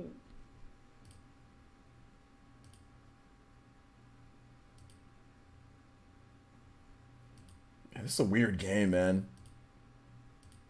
You just reminded me. Okay, yeah, here we go. It's like you fight people, and like when something pops up, Sense and menu. you can like go into like the mode, like the crazy mode that she goes into or whatever, or like you can like block stuff and all that, Combos on the combo. and like you can like learn new moves and combos. Here, The dynamic combo display at the bottom of the screen. here's what I'm laughing because it's just like Arkham. Feedback on the combo you were performing. This is a game called Remember Me. This is an action game called Remember Me. That doesn't control that well. It's kind of blocky. I pressed the dodge. But yeah, when the marker comes up, like say they just stand around and wait, and then when it comes up, just like Batman Arkham, you can counter them. You know, or you can like if you press like double tap like the dodge button, you can like jump over their head like Arkham and all that. So yeah, this is definitely an Arkham clone. Batman, Arkham. In terms of gameplay wise, the gameplay structure. So The game was innovative. yeah, so there you go. Multiple remember. 5 Let's Plays of Remember Me. None of them went over 200 views, by the way. None of them went over 200 views, which doesn't make sense. Nintendo Gaming Evolved. Oh, here's an Xbox 360 game for you guys. I think the highest one. Oh, never mind. The first one of August 15th, 2014 at 1:26 a.m. I don't know why it was up so early. At 1:26 a.m. on August 15th in 2014. Dude, that was a long time ago. That was 5 years ago. That went 273 views. That's my highest one. The most comments that I've had is 5 comments was on the first one. Let's see if there's anybody that commented on this first one, if I recognize any of their names. Yeah, it's like a Walmart brand. Yeah, it's definitely the good value. But sometimes good value is better than the actual thing, though, in my opinion. I mean, I shop at Walmart. Let's see here. Dude, yeah, I don't think any of these people here.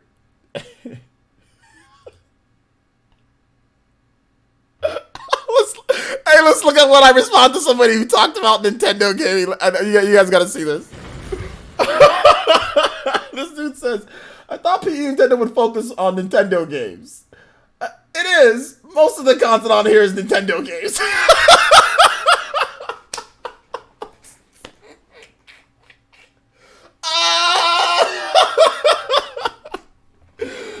Oh my gosh. I do have I have the Great Value olive oil. I do actually have that. It's good. The 0-calorie one. So yeah. My friend used to make a joke about no one remembering this game. Says Requesa.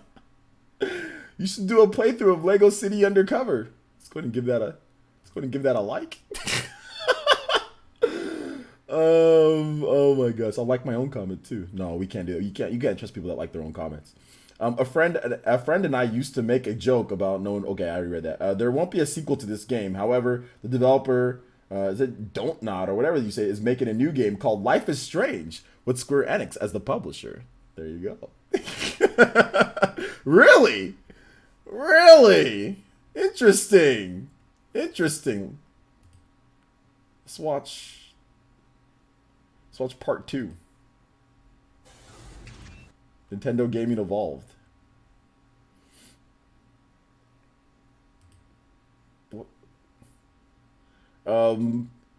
Says, is it just me, or does this combat look really awkward? I don't know. This was one of those games that was getting hyped everywhere, and I, for the life of me, couldn't figure out why. It was getting super hyped. It was. Candy Crush doesn't have any cinematic, and those guys are bajillionaires.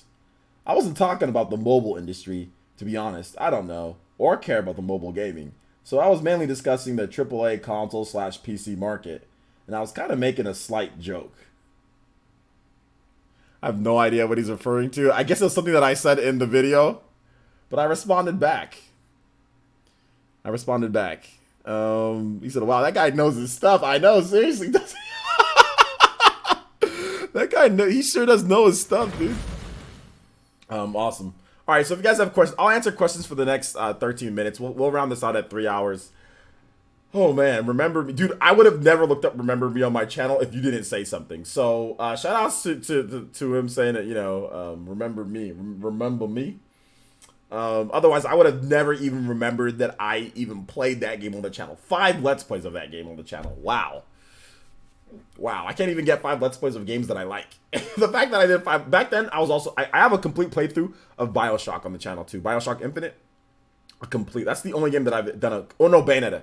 I've done a complete playthrough of Bayonetta and also BioShock Infinite. Those are the 2 games. So the title was way too ironic. Yeah, pretty much. All right, take it easy, Gunslinger. Thanks for coming out to the channel, and thank you for the subscription. Sorry, for the Elite Ninja pledge as well, man. Thank you. I appreciate that. How much did you get paid for those videos? Through ad revenue? Basically nothing. I mean, all combined, it was like maybe 1,000 views all combined. So basically pennies. I see the VR Labo is still in mint condition behind you. I haven't even opened it yet. Last night, the best PE podcast I've ever seen so far. Yeah, it was pretty funny. BioShock Infinite was so gory and violent. There's worse out there. Did you ever going back to Dragon's Dogma? Yeah, I'm still playing Dragon's Dogma. Absolutely. It just came out this week. So yeah, I'm gonna probably stream it again sometime this weekend. I don't know when. I might stream it again tonight if I feel like coming back tonight and streaming. I might just rest tonight. I'm not really sure. Did I play Shin Megami Tensei games on the 3DS? I did. Which Shin Megami Tensei game is your favorite? My favorite is 4. But yeah, I played them. More Cuphead? I don't know about Cuphead. I just might finish that on my own. I'm not really sure. There's to be honest, man, there's too many games and I don't have enough time to play games. I'll be honest. I just don't have enough time. Every single week, every single month, there's great games that come out, and like I'm like, okay, what about this game? Okay, what about this game? Okay, what about this game? And I just don't have the time to kind of just play all these different games, man. It's just nuts. It's just nuts how many games there are. It's so crazy. So it's just hard to keep up with all these different games that are out there, man.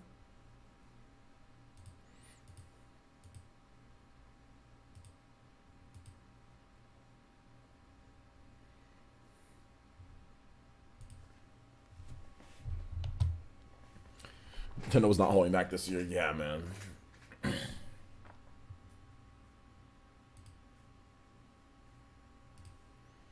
Why do I have 99 notifications?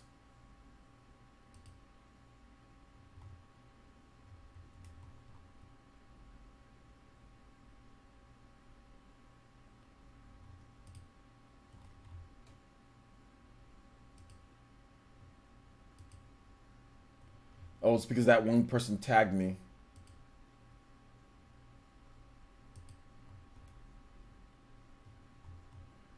Because I'm tagged in this post. This weirdo post. Anyway. No more 99 notifications. Top 5 favorite stages in Ultimate. I don't know if I have any favorite stages. Like, I like Joker's stage. That's cool. Joker's stage. Just like Battlefield.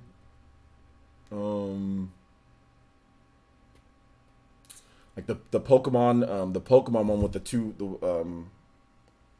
one with the big center pillar, then the 2 platforms on the side. I don't know the name of it, but that one. And probably like the other Pokemon stage. Some of the tournament legal Pokemon stages are my favorites, and then like Joker stage and Battlefield. Just like Final Destination's fine. Do Smash Ultimate Stage Creator reviews? Maybe. What's better, RE2 remake or the original? The remake. It's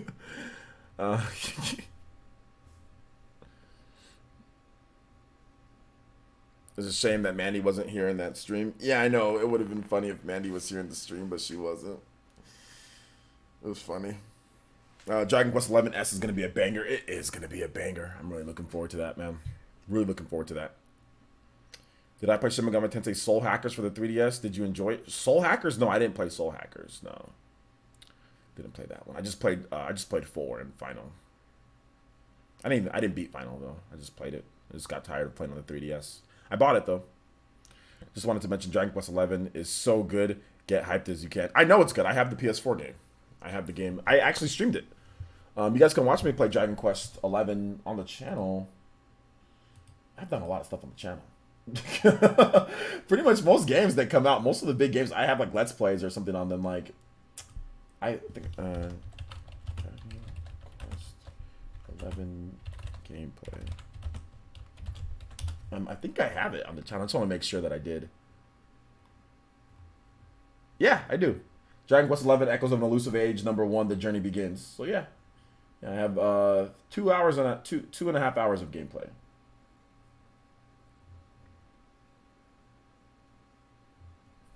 Yep. Do I do anime reviews? Nah, not really. But wait a minute. Let me ask you a question, Mr. Banton.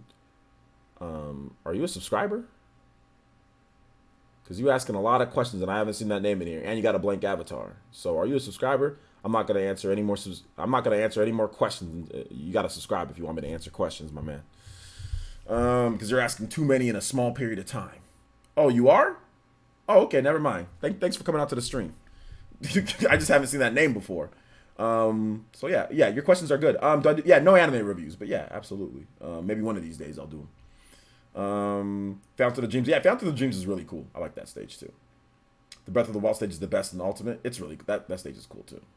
I should play Shin Megami Tensei Survivor 2. You would love it. You only seem to play the numbered games of the mainline Shin Megami Tensei games. You're missing out. Well, Shin Megami Tensei 4 Final is that numbered? That's not numbered. Is it? I don't think so.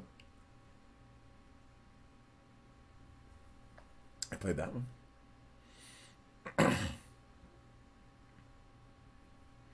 Have you finished it, or will you wait for? I waited for S because it's a pain. It's a pain in the butt playing that type of RPG on a PS4. Why?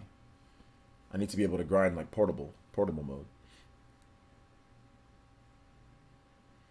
Well, it's a spinoff from 4 though. It's like Shin Megami Tensei 4 Final. Is that? I mean, I guess it's numbered, but it's not like. It's not like real. It's not like a mainline numbered. It's like a spinoff from that, right? But I guess, I mean, it is Shin Megami Tensei 4 Final, so you're right about that. But either way, whatever, man.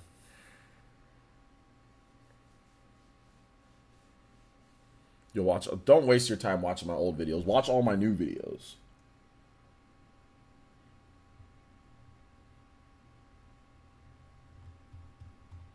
Watch all my new ones. I haven't tried out Breath of the Wild VR yet.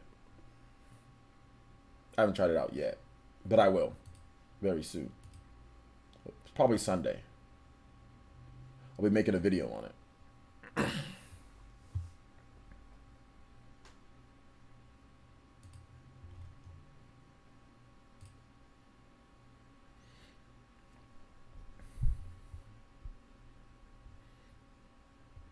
Oh, you're talking about Angel Page. Okay.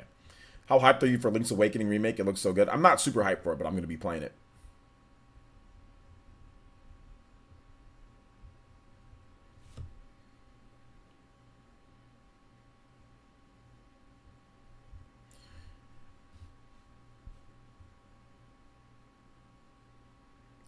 Oh, thank you.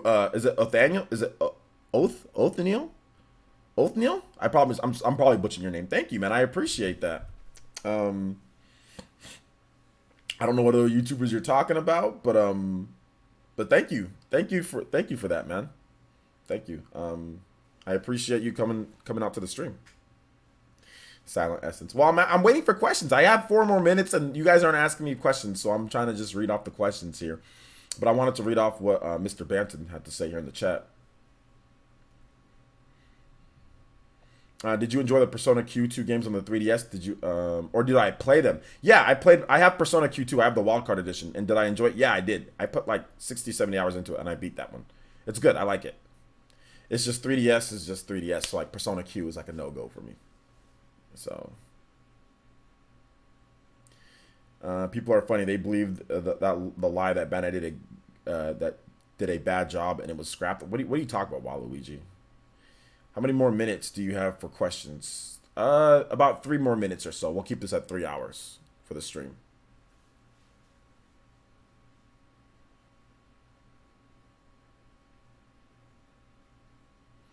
Nintendo really missed the ball. Missed the ball for not calling it Link's Reawakening. Wonder how the story going to change this Zelda timeline. I think they should just call it Link's Awakening. To be honest, man, like I'm not a fan of the whole like remastered or remastered or like messing with the name in order to put re into it. Like I'm not a huge fan of that. Just if it's a new one, just like if it's an old game that's like a complete remake of a game, then you don't need to put re something in there. Like Shadow of the Colossus isn't called Shadow of the Re Colossus, you know, or anything like that. So now if it's like a complete like a remaster, like just call it remaster. You could call it The Legend of Zelda Wind Waker HD. Like that's fine. But I'm not a big fan of messing with the titles names to put some type of gimmick in there, you know, like remaking or re-HDing or HDifying, like messing with the actual name of it. I'm not a fan of that. So I don't think they missed the ball. I think that's fine. Legend of Zelda Link's Awakening. Just like we don't need a gimmick thrown into the name, you know, for what everybody else does with remastered. Like they did that with freaking what was it? Game coming out on the Switch. Red Faction Gorilla Remastered Edition. Like that's such a that's so corny. We don't need these gimmicks and tricks in order to sell us a Legend of Zelda Link's Awakening remake. I mean, it's just Legend of Zelda, whatever. Just put the normal name of the game. Remastered. It's just corny when developers do that. I don't like the whole remastered names kind of inserted into them to make it seem like some. That's so corny, dude. Like it's just corny. I don't think they missed like dropped the ball or missed anything good. Don't ever do that, Nintendo. Just keep it simple. Like like I said, Shadow of the Colossus didn't need any re-colossusing of the shadow, re-entering Colossus Shadow or something silly like that. Just Shadow of the Colossus. Like, do we need anything more than just Shadow of the Colossus or just like Legend of Zelda Twilight Princess HD? That's it. We don't need any type of shiny Twilight Princess or HD princessing my shiny Twilight HD. We don't need any of that stuff. Just put the name of the game on there and that's that, you know. Remastered is horrendous. Or remastered, it is horrendous. Yeah. It is horrendous. It is. Player re-essence. Oh my gosh, dude. Re-essence. Matthew Campos with a $2 donation. And he says, recommend me buying Persona Q2 for the 3DS for $20. If you like playing 3DS games still for $20, I mean, I don't know, man. If you got the time, I don't know if it's worth going back. If you got other games to play, I mean, you could just skip it, to be honest, man. But if you want it for your collection for 20, yeah, it's not bad for 20. Because technically speaking, it's the first Persona game, spin-off or not, to be on a non-Nintendo or non-Sony platform. It's the first one ever. Persona has only ever showed up on PlayStation platforms. Spin-offs, not spin-offs, whatever the case was, it was only PlayStation. Persona Q is the first Persona game to be on Nintendo on any other platform outside of there. So there you go.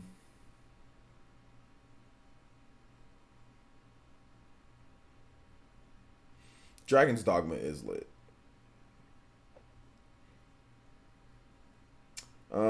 I don't have a Switch. Should I get one? I'm an Xbox guy. Well, you're an Xbox guy, so you like Xbox franchises and Xbox games.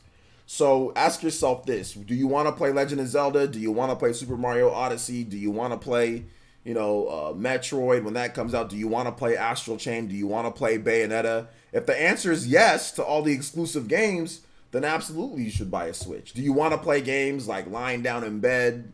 Do you want to be able to have the option to play games anywhere that you want? These are all factors into it. If the answer is yes, then yeah, you should buy a Switch. Like if the idea of lying down, chilling in bed, and playing a game is cool to you, then buy a Switch. If you like those franchises that I just mentioned, then buy a Switch. Smash Brothers, all that stuff, yeah, then buy it. If you don't like those franchises, then it's not worth it.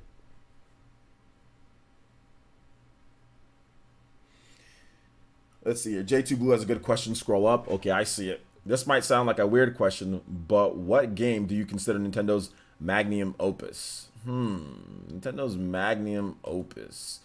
What game? Probably Breath of the Wild right now. You mean Switch? Or do you mean like just in history? Like in history, like obviously like Mario Bros is their biggest and most important game. That pretty much like single-handedly saved the crash, you know? Or recovered like or brought the gaming industry back after the crash, you know? So I'd say Mario Bros, but if you're talking about like per like on the Switch, I'd say Breath of the Wild. Because that was the game that got everybody, that literally got people said, okay, I need to buy a Switch because of Breath of the Wild. Without Breath of the Wild, it'd be tough. It'd be a tough sell on the Switch, you know? So yeah. Smash, Mario Kart 8, Splatoon, Mario Maker, and tons of indie games on the go on the Switch too. Exactly, yeah. Exactly. I don't want to spend 300 unless I'm absolutely sure my money won't go to waste. Well, like I said, if you want to play all of those games that I just talked about, there's plenty of exclusives on the Switch. If you're into all of those games, or if you think that you might be into those games, then buy it. But if you're not into those games, then don't buy it. If you want to play Smash Brothers, then I would say if you really think that you're going to play Smash Brothers a lot, then I'd say it's worth it. Personally, I'd say it's worth it because Smash Brothers is my favorite Nintendo franchise, along with Fire Emblem and all that. But if you think that Fire Emblem, Astral Chain, Bayonetta, all these games that you see that look cool, if you feel that you're going to be really into this or into those games, then buy the Switch. Then there's really then buy it, no problem, you know. But if you don't think those games will be fun to you, then obviously then it's not worth it, right? Because it's not just $300. Then you got to buy the games too, you know.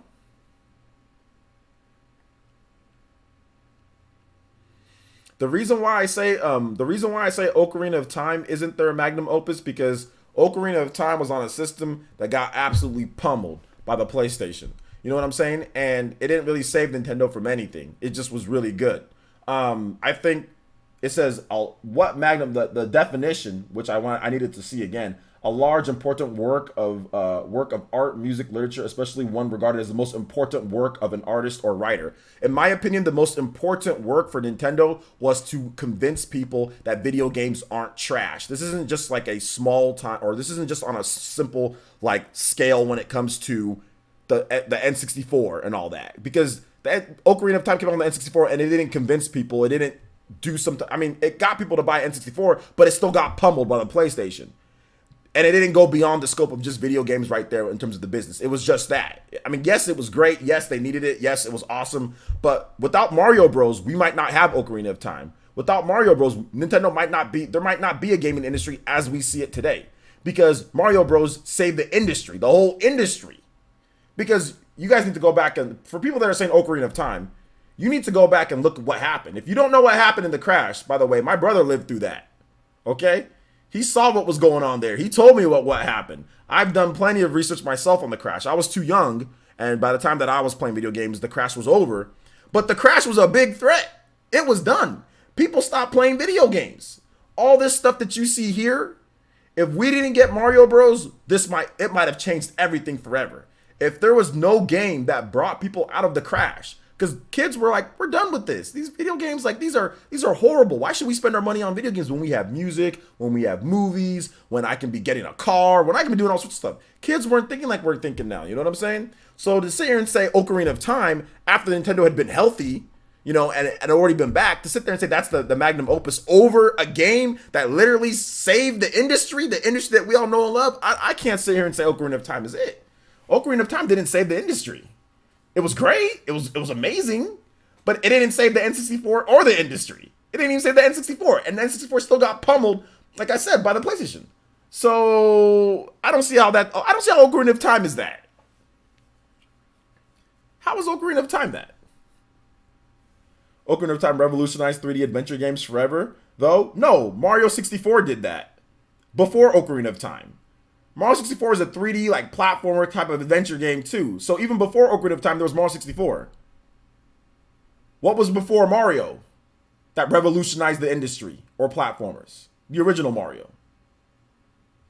Tomb Raider's trash, by the way. Back in the day, that didn't revolutionize nothing. That just had pixelated boobs. That game was horrible. That game plays like absolute trash. Mario 64 and Ocarina of Time were skunk that Tomb Raider's control. That game is trash compared to those games. I'm sorry. The original Tomb Raider is the most overrated garbage I've ever played. But anyway, Ocarina of Time is not literally the most overrated game, one of the most overrated games of all time. It's not. And here's the reason why Ocarina of Time is not overrated. Still to this day, Dark Souls developers, various other developers have said that Ocarina of Time is how they based how to make 3D action games. Everybody still to this day uses a form of Z targeting. Before that, you didn't have Z targeting. In 3D action games, you didn't have a button that you pressed and you locked in and like you strafed or you did backflips like when you press the button. Still to this day, Z targeting is a common thing among all platforms, among all different types of genres and stuff like that. So to sit here and say Ocarina of Time is overrated when it literally it gave you the blueprint for 3D action games in terms of cameras and controls, that's an idiotic statement. Not trying to be mean, Philip, but that's absolutely a very ignorant statement that not a single developer who makes games will agree with that, especially 3D action games. They all say Ocarina of Time is what we looked at. Going from there, that was the blueprint. Just like the original Mario was the blueprint for an amazing platformer, Mario 64 was the blueprint for an amazing 3D platformer as well. But no, the game itself wasn't trash. Your opinion on that? That's a bad opinion. That's a bad opinion. With a gaming system that was so revolutionary and innovative and made the game very fun to play, yet the game was trash? No. So, okay, so Z targeting is good and the combat's good and what you can do, the controls are good and doing all that, but the game is trash? That doesn't even make sense. That's the whole point of a game being good, is good controls and good targeting, good camera. And now you're saying that the rest of the game is trash? That's stupid. That doesn't even make sense. That doesn't even make sense. The game that has an amazing good camera controls, good controls for controlling Link, has all these different things that you can do, different areas that you can go to, 3D graphics, but yet the game is trash. Back in 1998 or whatever. That doesn't even make sense. You can sit there and say something's bad, but I can explain to you why Tomb Raider is trash. The controls in the game are very bad. The controls in the game are very bad. You've basically just said the game is not good, just on your own opinion. But what have you said that there's nothing really that you've said that makes the game bad? I mean, the game's not bad. It's a good game. But anyway, regardless of that, many people will disagree with you, and the industry has clearly spoken. Your opinion is a very bad opinion in my opinion. Your opinion is pretty horrible. That's a pretty garbage opinion. All right, so John Duncan donated $1 and says, "Preach, OJ." Exactly. It's the truth. It's the truth. Ocarina of Time is not a bad game. It's a good game. And you know how we know it's a good game? Because they remastered the game on the Nintendo 3DS, and that's also a very good game too. It's very good. It's still to this day, it controls better than a lot of new games. All they had to do was smooth out the frame rate in that game. Ocarina's a good game. Is it my favorite Zelda game? No. Do I think Ocarina of Time is, there could have been things better? Sure. But at the time that you played it, nobody said the game was bad because there was nothing else like it. Nobody said the game was bad. Everybody was like, this is the way that 3D... Pretty much everybody said back when it was released, they said, this is the way 3D action games should be made. Everybody said that when it was released. Nobody said, this is overrated trash. Back when I played Tomb Raider, I said, this game sucks. Nobody said that about Ocarina of Time back in the day. I swear to you. I swear when I was looking on forums and stuff like that, nobody said Ocarina of Time. There was a number of people that said Tomb Raider was a bad game back when they played it. They said it controlled like garbage. Everybody was saying that. I mean, it was not a good controlling game. Even back then. You go back and play it and you're like, doesn't control very good. Especially compared to like Crash Bandicoot and other games that were on PlayStation. Like, that actually had okay controls compared to Tomb Raider at least. Tomb Raider is stiff as hell. It's just back when I played it, I was like, why does everybody like this game? I didn't understand. I played it on my PC. My brother had the PC game and I played it on that. And I was like, why does everybody like this? This is not good. And then I played it again on PlayStation. And I was like, why do people like this? And like she jumps in such a blocky motion. Like, why do people like this? I never understood why people like the original Tomb Raider. The new Tomb Raider games are way better. Smoke the old Tomb Raider games by a large margin. The controls are so bad. So bad. Crusty potato controls. He said already blocked him. It's his opinion. It's his opinion. So, like I said, his opinion, it's not a very good opinion, but it's his opinion. People have bad opinions all the time. So it's okay. What's good, OJ? Just getting off work, or we're gonna have time, change the gaming period. Pretty much. Yo! R. Smith. What's good, man? How you doing today? Is that El Comanche? I think that's you, El Comanche. Plus, there's people just like Tomb Raider because of the Laura's blocky boobs. Exactly. That's what I thought. People just, it's just because it was like, oh, wow, look at this, you know? This is a different type of character, you know? I think that's what everybody always talked about. When I was at school and everything, everybody just talked about, oh, hey, did you see Tomb Raider? yeah. Like, nobody ever talked about the game actually being good. It was just, oh, it's like you have guns and blocky boobs, you know? Like, it wasn't like there was anything innovative about it. When's the next stream? Tomorrow morning.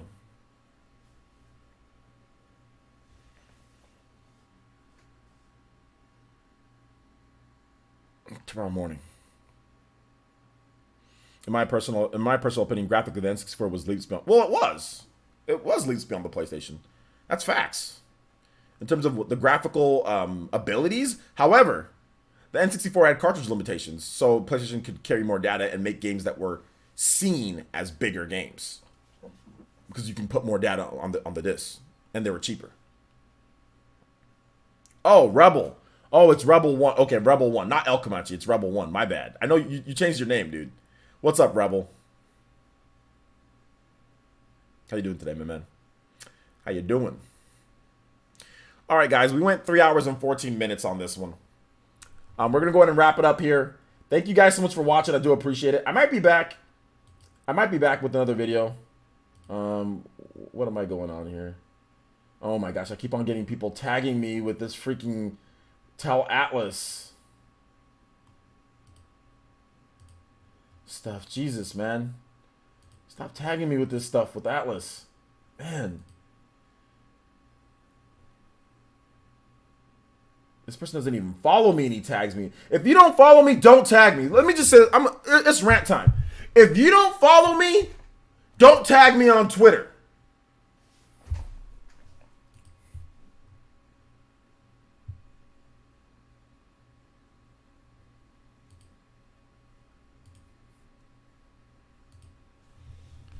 Don't tag me. I don't understand why people tag me. They don't follow me. And you're not telling me anything. Like, don't tag me.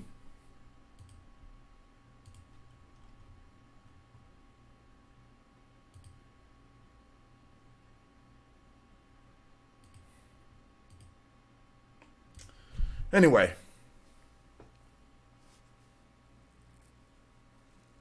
All right. So that wraps it up for this one here, guys. Thank you so much for watching. I do appreciate it. I gave you a Final Fantasy shout out on Twitter. Okay, that's fine. I don't have a problem with you guys giving me shout outs. I don't have a problem with you guys tagging me and asking me questions. That's fine. A lot of you guys are Elite Ninja. You guys, you know, that's fine. But if you don't even follow me and you're tagging me, like, come on, man. Like, that's just insensitive. That's just inappropriate. All right. So thank you guys so much for watching. I do appreciate it. Guys, make sure you guys check out the videos on the channel. We had a lot of videos that went up this week. Tons of stuff that went up this week, man. I should play Remember Me again. I should play Remember Me again. He says, how do you become... Okay, hold up, Golden Oracle. I will stream... Golden Oracle, if you become an Elite Ninja, I will not end the stream right now. I will stream and answer questions for another 15 more minutes. So you want to become an Elite Ninja? Let me get you a link. Let me get you a custom link right now. That'll get you a direct link to become an Elite Ninja. I will... If you become an Elite Ninja right now, I will not end the stream. Shell Essence. Oh, I'm definitely going into shell mode this summer.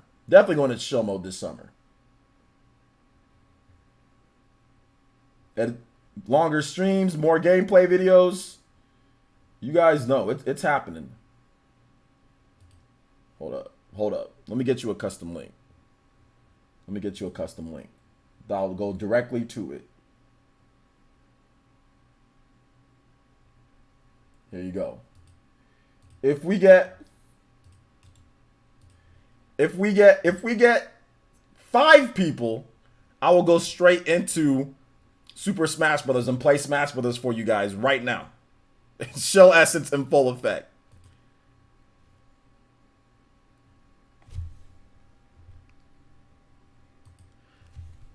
skip my sleep.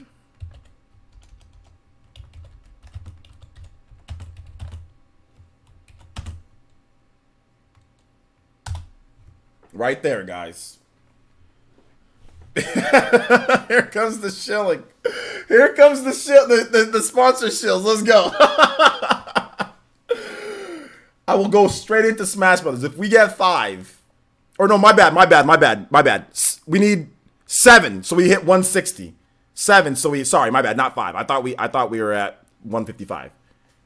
If we hit 160, I will go straight into Smash Brothers and stream for at least an hour or 2 of Smash. At least an hour or 2 of Smash.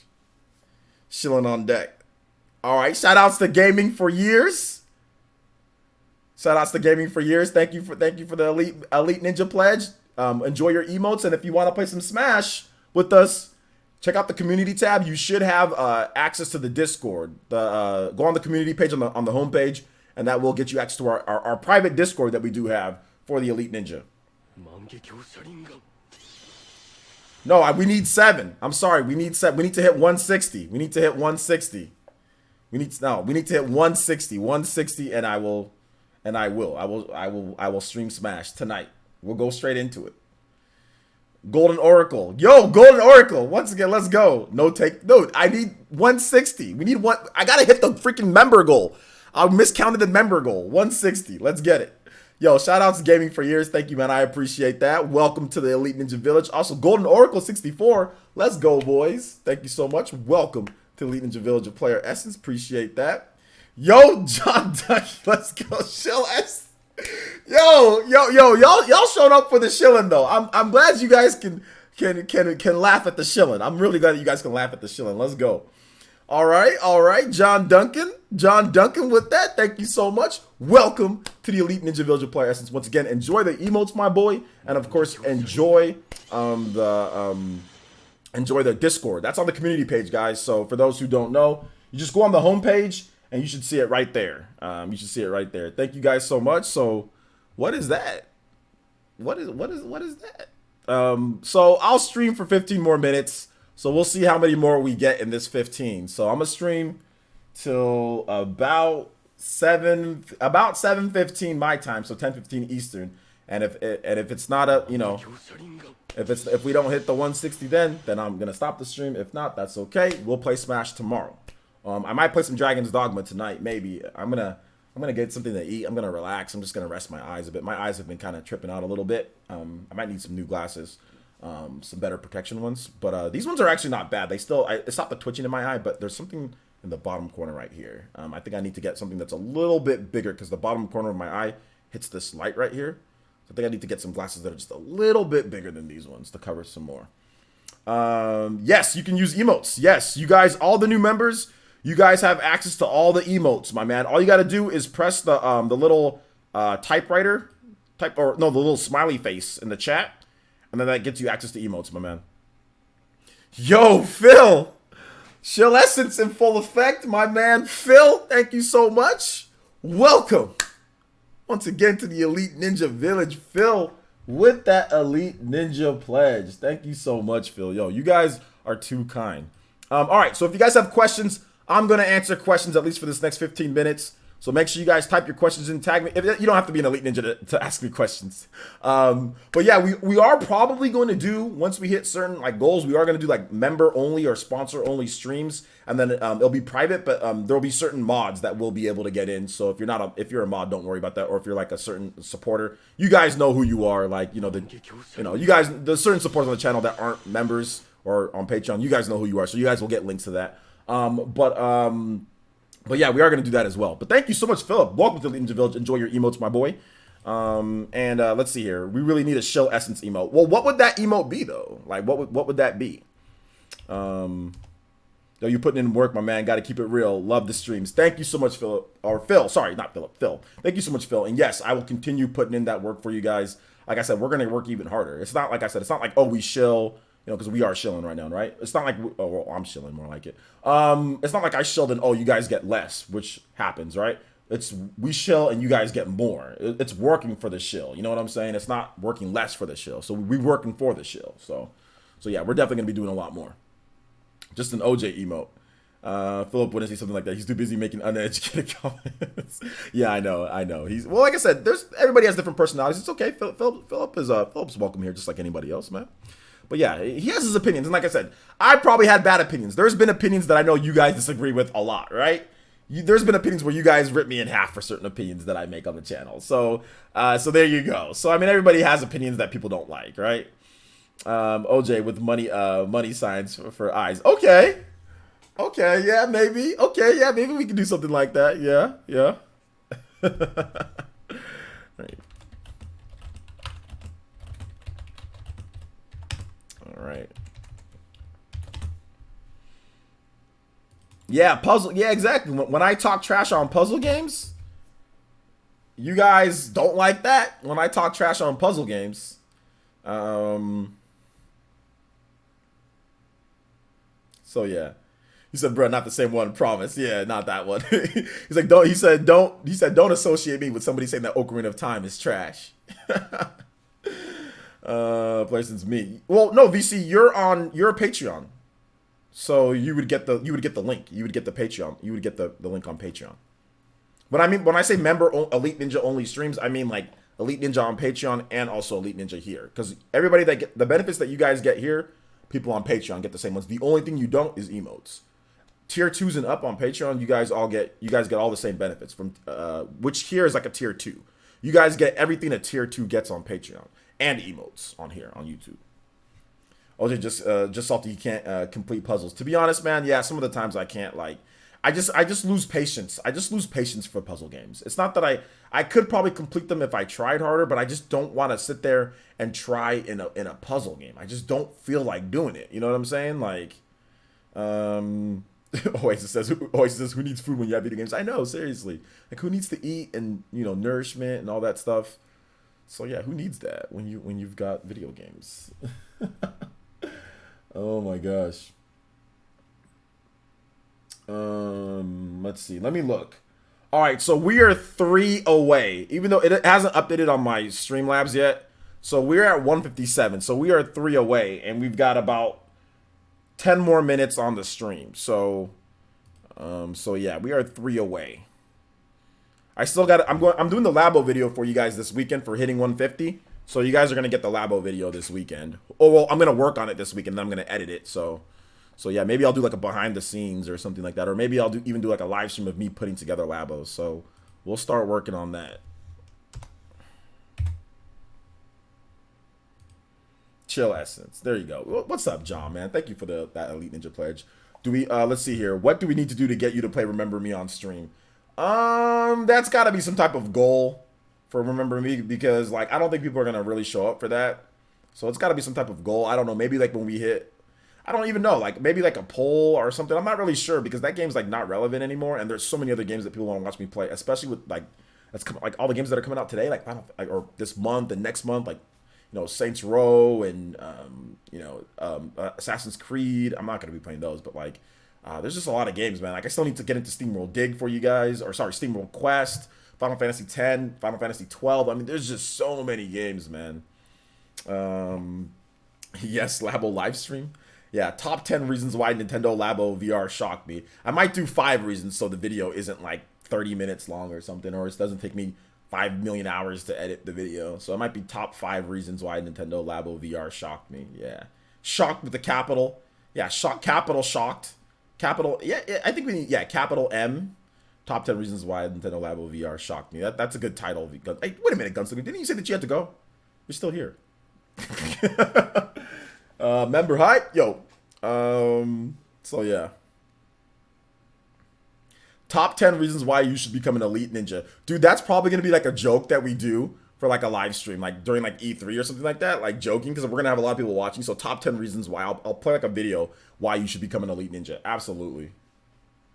Get out. I'm actually interested in Labo VR. Can't wait to see the video. Yeah. I'm going to do a Labo VR video. Thanks guys so much for the support, man, tonight. Yo, you guys are amazing. That Anthem video was so funny. You should do another one for Control. For Control? What do you mean for Control? What's that? VR is exploding in sales. There you go. Oh, you went to the post to pick up a package? Okay, cool. I didn't know if you were coming back or not, Gunslinger. Now I'm back. You know, and the cool thing about Gunslinger is that I was like kind of rude to him a little bit earlier, and he didn't care. He was like, man, he's like, you're supposed to think, man, shut up, OJ. Like, it was like, I think during the what's it called? I forgot what stream it was. I was messing around with him. I wasn't being serious, but I was like, he said something and kind of triggered me a little bit, and he was just like, yeah. So I like Gunslinger because he didn't take what I said to him hard. I like the thick skinned people here. I like it because sometimes you guys mess with me or you guys mess with me. I'll just be like, hey, some of you guys know sometimes you guys push the buttons, but it's like, but if I see you in here all the time, it's like you're not gonna get banned or nothing. You know what I'm saying? Or you're not really gonna get timed out, no matter what you say. I mean, if you're in here and I know that you're not a troll, you're not gonna get timed out or banned. But I might pop off a little bit. Gunslinger just says LOL. Oh my gosh. Dankbeam says, what's up, my dude? Return from the glorious journey of the Avengers Endgame. Nice, man. OJ Rude, never. I can be a bit pushy, but it's all by design though, guys. It's all by design. Because like I said, that's the reason why we get so much support here. Because I'm not a robot. A lot of times we got robot streamers. You guys know what I'm talking about? Where people get up on stream and they're robots. They've got no emotion. They treat you guys like, oh yeah, I'm just here to get money from you guys, or I'm just here to, you know, like they just treat, like when I watch certain streamers, man, it's just like, man, this dude, he's just so robotic in the way that he plays the games and the way that he operates and like the way that he responds to trolls. And like he has no fun with trolls. Oh well, we're just gonna go ahead and ban them. We're just gonna go ahead and hit them with the mods. Can you guys take care of we can't have that here in the chat. Or it's like, here, you know, we'll say something about it. You know, we'll joke around, you know, like we gotta, I mean, I treat you guys like you guys are like the homies chilling here. Back when I actually had friends, when I had close friends, this is how they were to me. This is how I was to them. I mean, we wouldn't go over the line. Obviously, you know, you don't go into certain stuff like, you know, like you don't say anything like racist. You don't say anything like about people's family. Like we don't cross the line with certain things. But in terms of like how we kind of joke around and give some attitude and stuff, you know, and say certain things, like yeah, that was fine. Just as long as you don't cross certain lines, you know, everything was good. You know, so yeah, you can tell who's fake pretty quick. The people who are fake barely stream. The people that are fake, they barely interact with the chat. They don't care, and they barely stream. Those are the fake people. You know what I'm saying? When it comes to like actually showing their personality or who they are, they don't care. They don't want you to know, which is fine. And they don't want to know who you guys are, which is fine. If a YouTube content creator, you know, or a streamer doesn't want to know about you guys or doesn't want you to know about them, that's fine.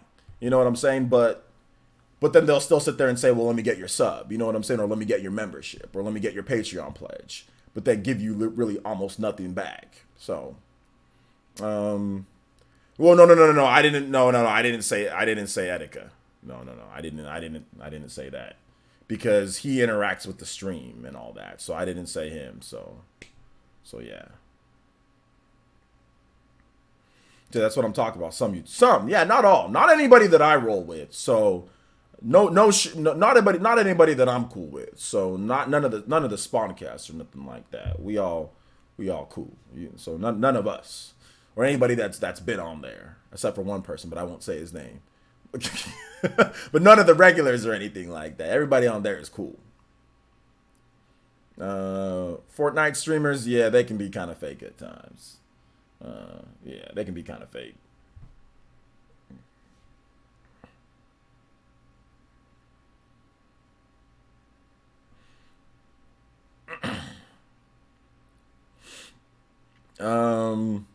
So yeah, no naming names. No name boys in the house here.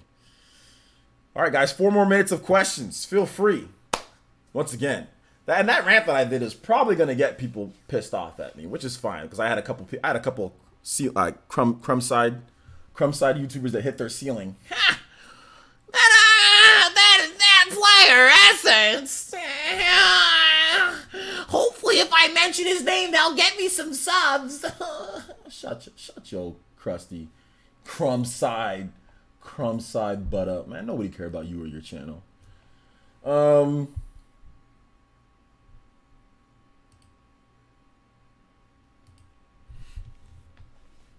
Let's see here. I'm not mentioning any names. No Cloud Boys here. No Cloud Boys here. I'm not even mentioning their names, man. Y'all follow me on Twitter. Make sure you guys follow me on Twitter, man.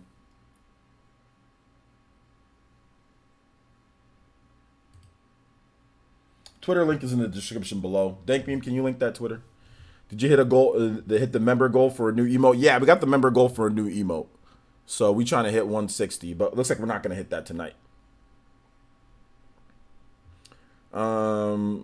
Deadlock 7 says, "Hey OJ, hope you are well. Just got here. We'll catch up on this probably later. Here for the outro though." Yo, yeah. It's a long stream though. We've been streaming for 3 hours and 30 minutes. So, and that's 3 hours and 20 minutes of actual stream time of me actually talking and everything. So yeah. Yeah, if we get 3 more members, I'll stream again tonight. Smash. Oh, actually, I'll just connect this stream to Smash Brothers. But I don't think we're gonna get it because it's we only got 2 minutes left. So yeah, I don't think we're gonna get it.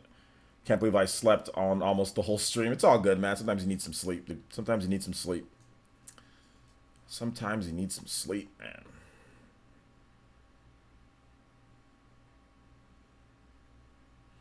Sometimes you need some sleep. All right. Any last questions, guys? For the last 2 minutes of the stream here, been more than happy to answer. More than happy. When OJ streams longer than Avengers Endgame, yeah, man.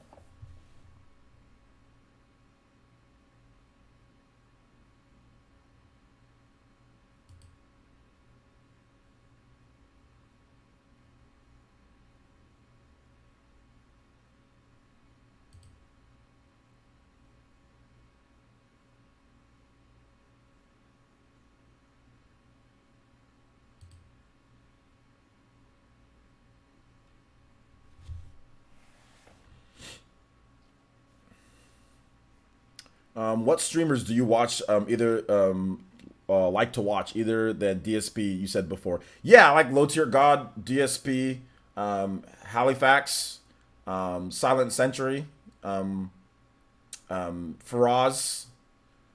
K Witty. Some of these guys are on Twitch, not on YouTube. Mewtwo King, Nairo,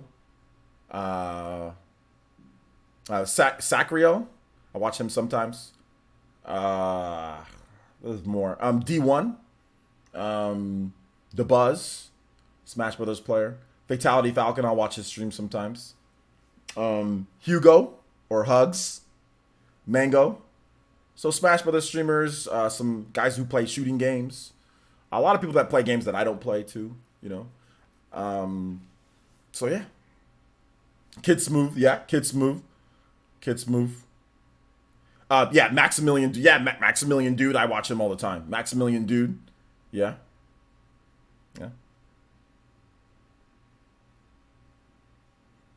Guy, Gunslinger.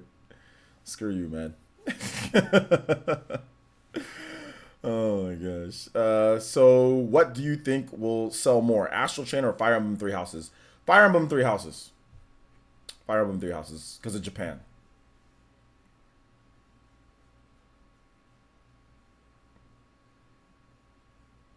You guys suck, man. Anyway, I'm leaving. Thank you guys so much for watching the stream today. We got a good stream. Had a good viewership, even though it went super long. We still had at least 70 people watching throughout the whole stream. So let me link some stuff for you guys to watch tonight.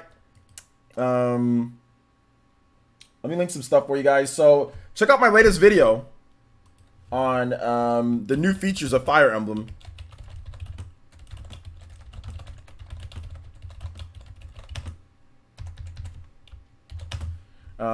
Shame on you viewers that aren't subbed. All right, so make sure you guys check out my new features on Fire Emblem. Why I'm excited for it, and also make sure you check out my why Nintendo's financial reports surprised me.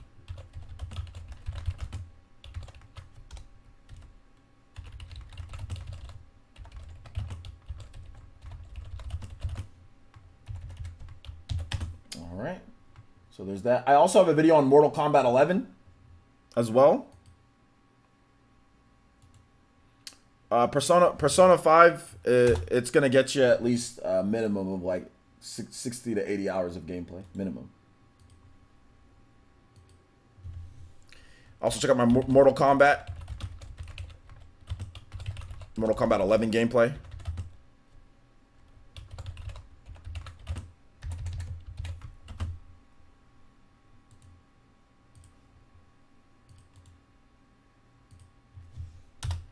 All right. So that wraps it up, guys. Thank you so much for watching. Make sure you follow me on Twitter. And we will see you guys for tomorrow's stream. I will be streaming tomorrow Super Smash Brothers in like the afternoon or something like that. So thank you guys so much for watching. I might stream again later tonight, like a video game. If I feel like it, I might not. I'm not 100% sure. I just might chill for tonight. But anyway, thank you guys so much for watching. Peace.